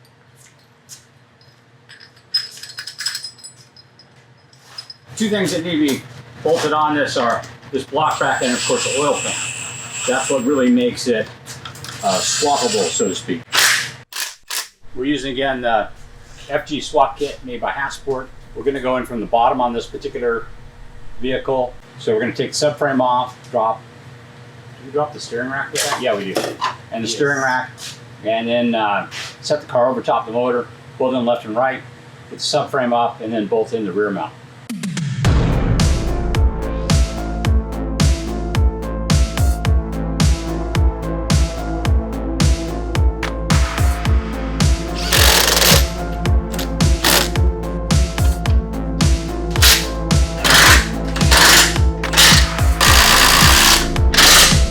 The header we're using is a DC Sports swap header, or not swap header, but a 06 SI header.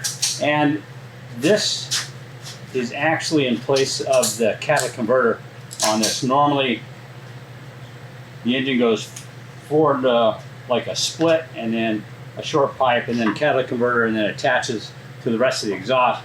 For the purpose of getting the car just to the dyno and checking it all out, what we're going to do is we're going to put our air fuel sensor on, and then we're going to put the secondary R2 sensor on with a defouler. What I'd like to do, this particular header is broken.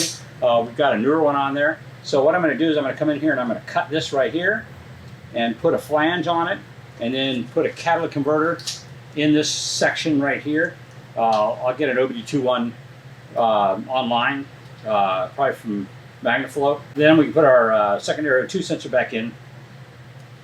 The car is actually never going to see the street. I mean, I suppose I might take it around the block one time just to make sure the wheels don't fall off before we put it on the trailer and haul over to the dyno. And the engine's only going to stay in there for a short period of time. I have other plans for this car. It's too early for me to be putting a roll cage in it, so I don't want to start racing it yet. So what I am going to do with the car, though, is once I get this done and the car tuned up properly so we can see how it runs with the K24A2, then we're going to pop the motor back out and make a set of mounts for J Series, L15B, and for K20C. So what I'd like you to do is down in the comment section right now, go in there and vote for which engine mount kit you'd like to see first for this. Remember, this is a EX, actually I keep calling it an LX. This is an EX Civic, so it's not an SI. And I will be making mounts to mount other engines in here. So obviously we're done with the K Series. Next is going to be J Series, L15B7, or K20C. So if you guys have a preference, let me know down there, and we'll keep track of it and see where that brings us. Anyway, I need to pull these off, get them in there. Okay, I think I might have ran into a potential problem here. Let's take a look. If we look at our secondary R2, you can see how close this is to the edge there. I think it would be much better if this was moved down so it's poking straight out. And let me tell you what I think is going to be the problem. One of the problems with these long headers are when the engine moves, particularly under deceleration, the engine rocks backwards. And because this is so far away from the pivot point, which is the left and right mounts, that may wind up getting sent and bashed straight up into the bottom, and we'll be able to tell because it'll make a noise. There's actually pretty good clearance in there, and if it were a K20, it would be 3/4 of an inch lower, but this is a K24, and K24s, they're taller. They're 3/4 of an inch taller, so much less header clearance. The other option may be to put some sort of a right angle bend on it, maybe get some sort of adapter to plug in there with a right angle on it. We got to be careful. If we move it too far away, it may not sample the exhaust gases properly. Right now, it's honestly only sampling one side, or basically two of the cylinders. So moving it back here might be the proper way to do this. Maybe I will put it in the front of the catalytic converter when I put that on and just plug that hole up totally.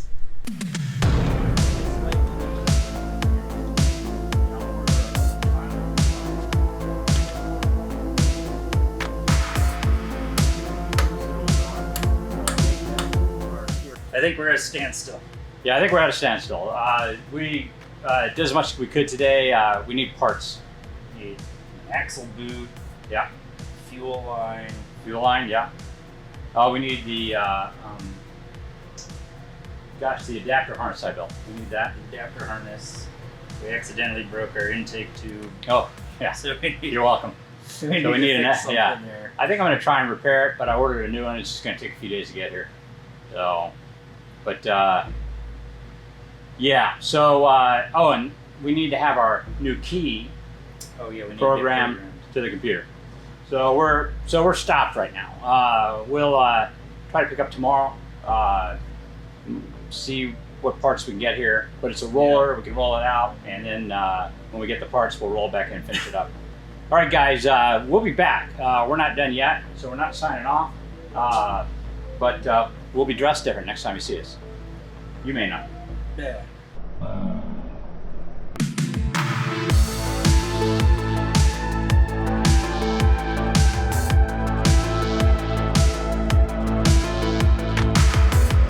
Hondas are too nose heavy.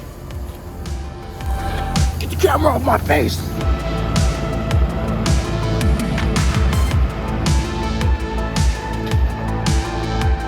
All right, so we put everything together, put the fluids in, got it all ready. We're now actually over at Earnhardt Honda here in Peoria. Are we in Peoria? Avondale. So basically, when you do this, you have to have the key, the MICU flash to accept the key and talk to the ECU so it fires up just like it did. Nice. So we now have keys in our car. And I think the next thing we need to do is we need to take it for a little test drive and see how fast it is compared to Aaron's Falcon Tire Super Saloon Shootout winning Project Dadmobile.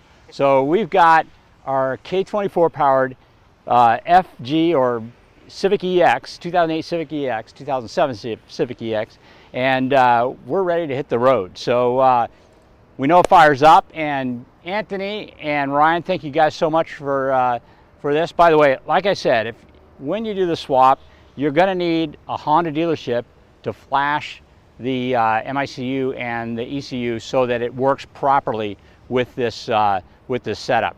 And just use the stock keys, and it's relatively painless. Just takes a little bit of time, but you're going to need to do that.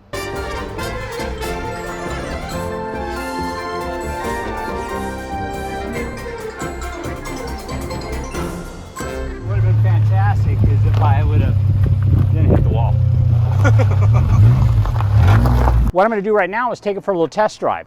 We haven't tuned it yet. It's on basically a base tune for a K20 Z3, so probably going to be a little short on fuel, but it should be good enough to drive. And the reason I want to drive it without the tune is because I need to make sure nothing's going to go wrong, so when we bring it to the dyno, it's ready to tune. So, time to go. This car is a bit of a rat trap. You can see right here the steering wheel is totally worn down to the metal, and man, that stuff gets hot. And it's missing the shift knob, but I just happen to have this. This is the Buddy Club shift knob. I like to call this the summer-proof shift knob because let me tell you, when cars bake in the sun here in Arizona, they get super duper hot. Black shift knobs, they don't work at all. This particular one, white and plastic, so it does not get that hot. It is the perfect shift knob for a car here in Arizona.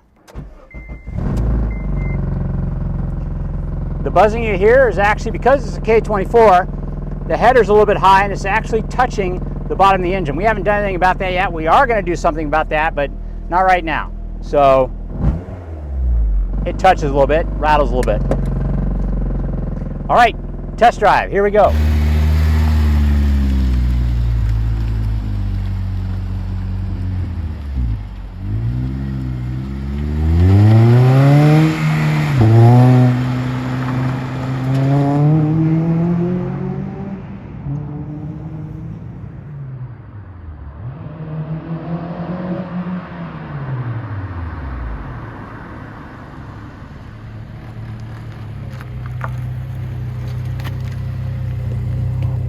without a tune, this thing is really fast.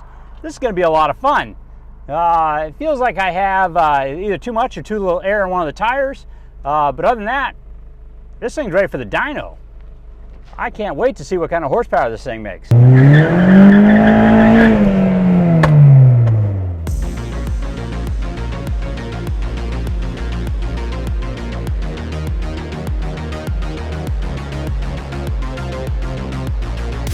Hey guys, we are at Exact Dyno in Tempe, Arizona. We're going to have Tim do a little tuning. We are now kind of curious to see what kind of horsepower. So modifications on this engine are, it is going to be using a Flash Pro from Honda. It has the manifold from the 06 Civic Si throttle body, and it also has a 06 Civic header and no catalytic converter and a MagnaFlow exhaust. Also has a 50-degree VTC on it, I believe. We're going to check and see what kind of horsepower we get out of this thing, and then maybe we'll take it for a little cruise and see how it stacks up against the winner of our Falcon Tire Super Saloon Shootout car. I'm just working on my trophy speech. Anyway, let's get it tuned.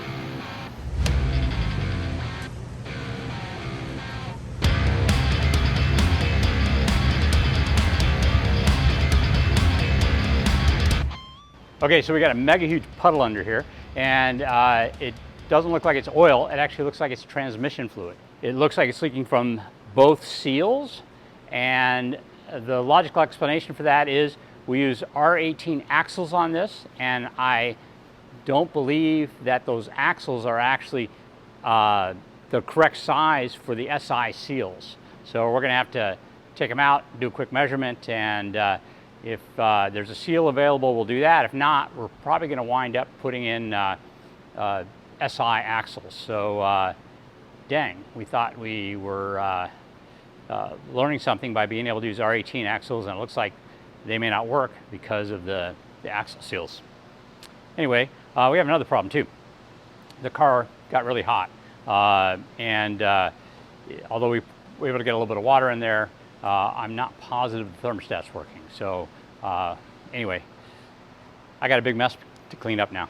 Brian said that we have an axle leak, and he thinks that it's because we used the R18 axles in the K-series transmission, but the seal is different. There's different size there. So I'm going to take this apart and see what might be wrong.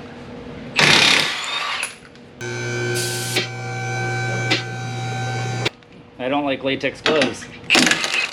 They're sticking to my wrench.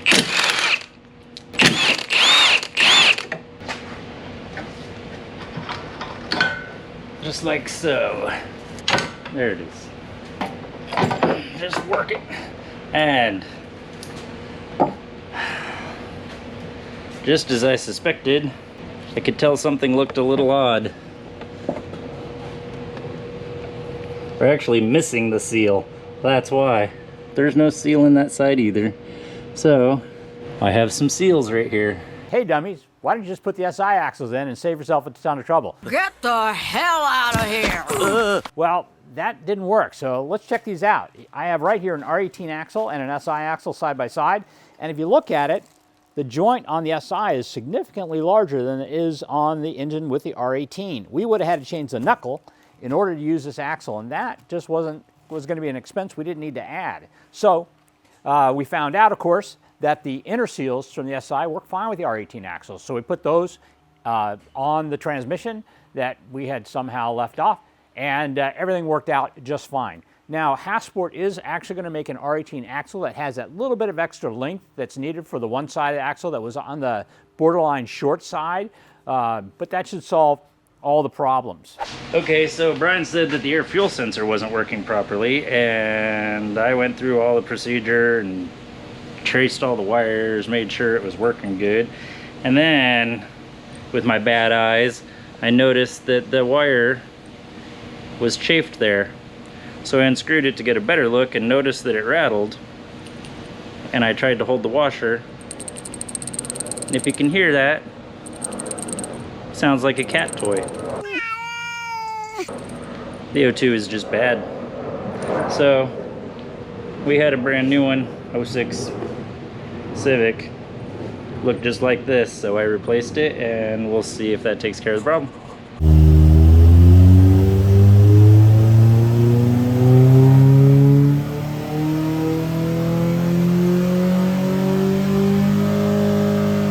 He's tuning on the small lobe, making pretty good power there.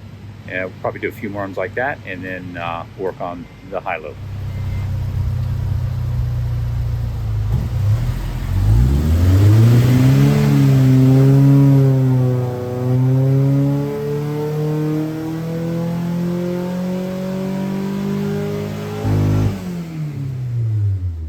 It's switching on the table, but it's not switching. It's not actually switching. Yeah. Sweet here. I mean, it just goes. Yeah, I can switch it out for a. I take it off an engine that I know is good, and put the VTEC solenoid on it. We wound up placing the VTEC solenoid in order to get to go into VTEC. The screen was a little bit clogged up, but I think it was actually the VTEC solenoid that was bad. So that worked when we took it for test drive. Found another problem. We have a bad alternator. So that actually, the battery was dead. Tim noticed that the voltage was low last time. We took the car out, and I thought it was just because it sat a long time, but it turns out that looks like the alternator's not charging because it was pretty dead when we got here. So we've got it on a battery charger, make sure we got enough voltage, and he's going to do a little tune on it and see where we sit with horsepower. So let's check it out.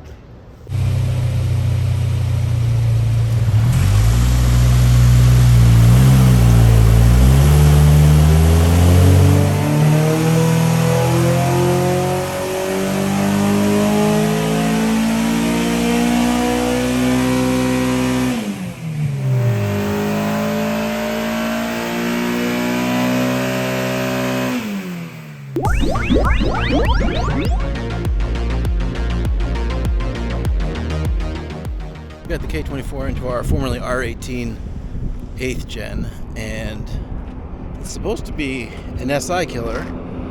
So they got it dyno tuned, and it's supposed to race against Project Dadmobile sometime soon. But it's right here, so I think I want to take it for a test drive and see if it's really all that, or am I gonna do okay in a race against this heap.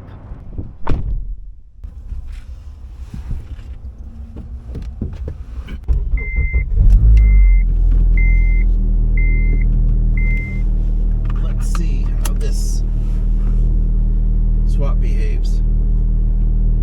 Oh, it says we need service. We're down to 0 miles. Oh my god. This steering. You're gonna need to do power steering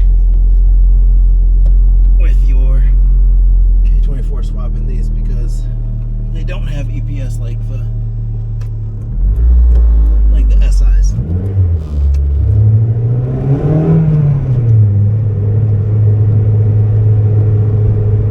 We'll let it get a little bit warm so we can check how VTEC works. Oh my god, the steering is insane. This does not steer like a Civic AG without power steering.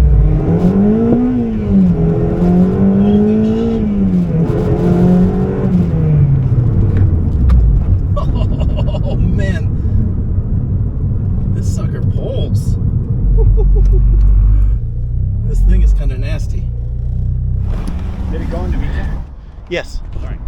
but it's kind of a beast. Kind of a what? Kind of a beast. Kind of a beast. But it doesn't turn for We're working on our 07 Civic with our K-swap in there, and we're putting power steering in. And we've utilized, this is the piece from the R18 from the factory car, and then we took it down to our local store and had it crimped onto the K24 or probably an RSX pump piece. We clocked that. Oh. It's Brian, I bet. And with the K-swap, we also no longer have power steering pressure, but the switch is in there just to placehold that. We took our RSX end, we put that on our power steering pump, put that on the car, and then marked where we wanted our hose to have the clocking right, because you cannot twist this hose, so it's got to be in the right spot. Took it down to the Parker store and had them make a hose. Let's see what happens. Let's see this work. This will work out. This will work out very nice. Trying to find it is the fun part. Where did it go? That's your home! Are you too good for your home? Answer me! If you did it right, it should just screw right in. Is it screwing right in? It's screwing right in. It was just easier to go with this because it was already a piece that's here. It comes down behind the engine nicely, mounts to the subframe, keeps it all in check.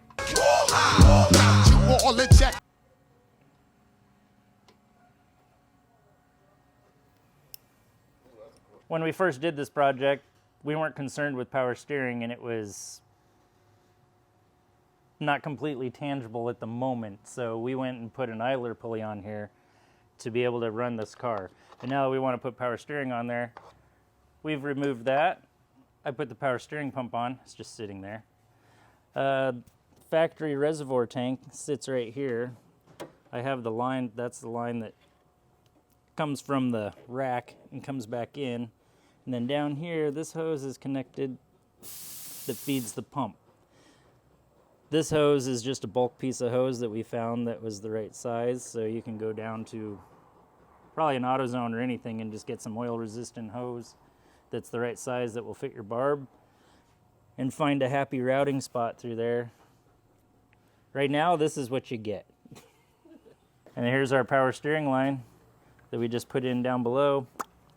Plugs in perfect, bolts are right there, and we just have to find the correct belt to run without air conditioning, because we do not have air conditioning in this car right now. And we should be good to go. Pouring in fluid.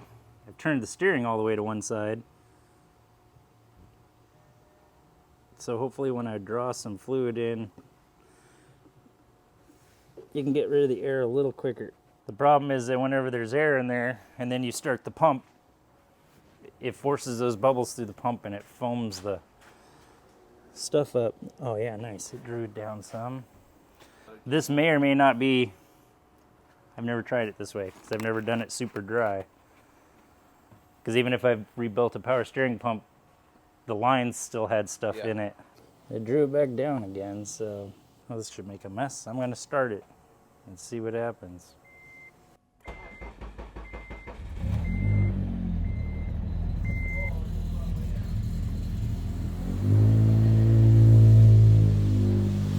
Nice.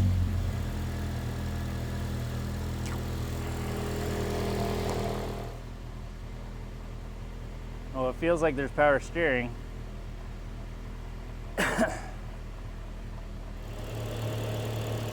Doesn't seem foamy or anything. It's not making a horrible noise. Yeah, that's good. This pump got left to atmosphere for I don't know how long. It was dusty and dirty and it didn't even clean it off. I forgot to do that. So, there you are. We finally got this car dynoed and power steering working, which makes it much, much nicer to drive. That thing was such a horrible driving car. Particularly slow speeds around the parking lot. Oh, God, it was horrible. So anyway, we got that done, and you took it for a test drive. You thought it might be a little faster in your car, right? I'm pretty sure it's going to smoke me. All right. So basically, what we are doing is we're using an AIM Solo 2 so that we don't have to get out side by side on the street somewhere racing, which is kind of sketch. So yeah, it's a bad idea. Bad idea. It's a bad look. So we use AIM, and that actually does a really nice job of GPS tracking your progress on the street, so you can tell you which acceleration is, and you can set up for 1/8 mile, quarter mile. We decided to go with 1/8 mile because still we were kind of on a rather deserted public street, but cops don't watch this show, do they? The cool ones do. Yeah, so we're taking it out with the Solo 2, and we're gonna see how these cars do. Yeah. Predictions? My prediction is I'm probably gonna lose. And You said that last time. I'm probably gonna lose, but I'm used to being the underdog. Yeah. You know, I went against a two K24s in the Super Saloon Shootout, and I did okay. This time we have the two-door version of your chassis with a K24. So let's see how we do. All Are right. you ready? All right, I guess I'll go first. You go first.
Back.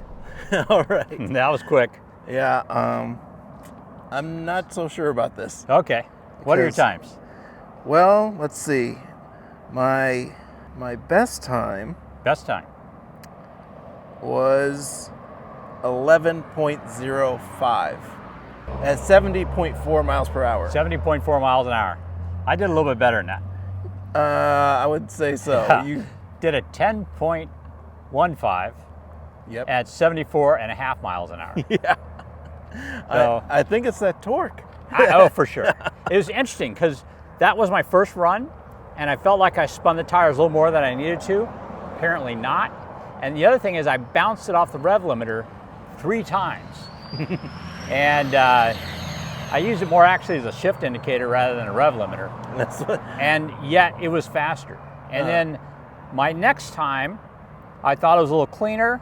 It was actually slower, and I really thought about going back out and trying it again, but I was going to push my luck. Well, this thing is a lot louder than my SI. It is, and it attracts a little attention. So, not surprisingly, Yeah. the K24 is faster in the same chassis. So, and pretty much your newer all-season tires are probably very equal to my 10-year-old R88s I don't know. of the same size. Oh, those things are pretty hard. Oh man, those are pretty grippy, man. I don't know. Yeah. Oh, also, this is gonna sound like an excuse because I lost, but I had the air conditioning on. Oh, it turns off at full throttle. Does it? Yeah. Well, it was full throttle for maybe half the run. Now, there is a thing that I wasn't dragging around a compressor. I don't have one on this engine. So, but I do have power steering pump, No, that's and you true. do not. So Maybe we'll it's say a wash. equal. Maybe it's a wash. Yeah, maybe it's a wash. But if you swap a K24 into a non-SI 8th gen, is it an SI killer? It's an SI killer. And it's cheaper than trying to get an SI motor and put it in there. Because the SI motors are bank. Yeah, the K24 TSX motors, we bought this one for $300. And it was a good deal. I mean, don't get me wrong, we had to change the oil pump, and I opted for the Type R oil pump, which wound up being almost as expensive as The difference? as the difference. Yeah. Well, not really as the difference between the two motors, because you're going to be hard pressed to buy this motor for anything less than $1,000. Honestly,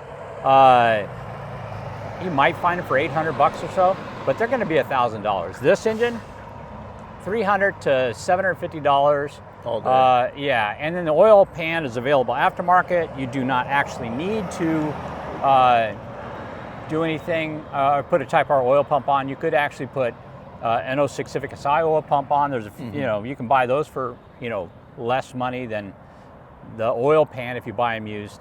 So the motor wasn't horrible. You know what I mean? It worked out. I mean, we did some modifications to it. Had I left the TSX manifold on, that causes an issue and stuff. But you know, I guess if all the modifications, it's the same price as had I bought that K20. If you know, the Type R oil pump, the oil pan, the intake manifold, and throttle body. And this throttle body is just an Accord throttle body. It's not even a big throttle body like. So there might even be a little bit of a bottleneck there. Yeah, exactly. So but it is dyno tuned.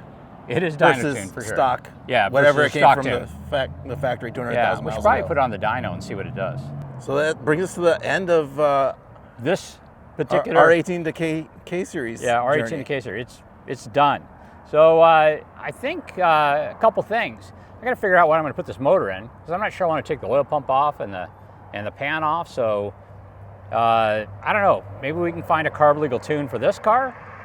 If we did that, that would be nice. If not, I've got back there. I've got a hybrid. 30 cars back there. Well, I've got a hybrid Civic. Yeah.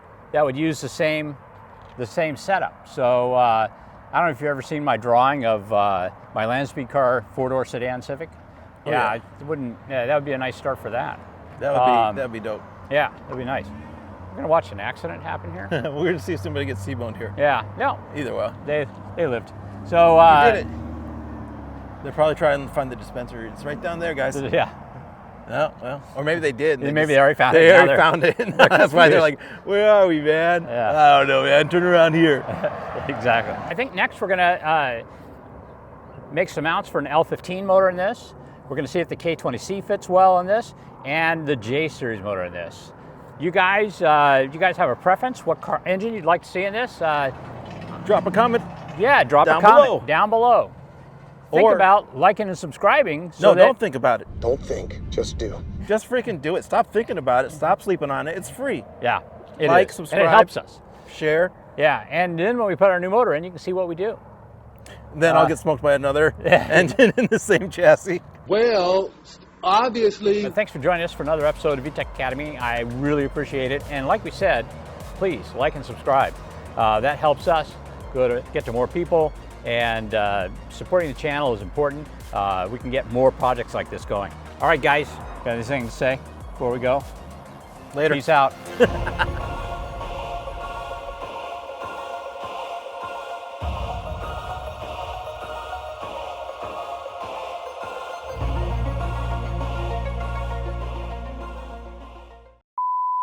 To 12 volt 40 amp. 12 volts per amp. Okay, we're going to give it a try and see if it starts up.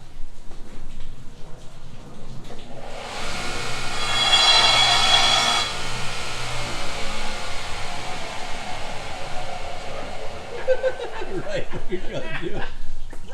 Right on cue. Dad, do what you need. I'm good. Hey, guess what? We never put the lower radiator hose on.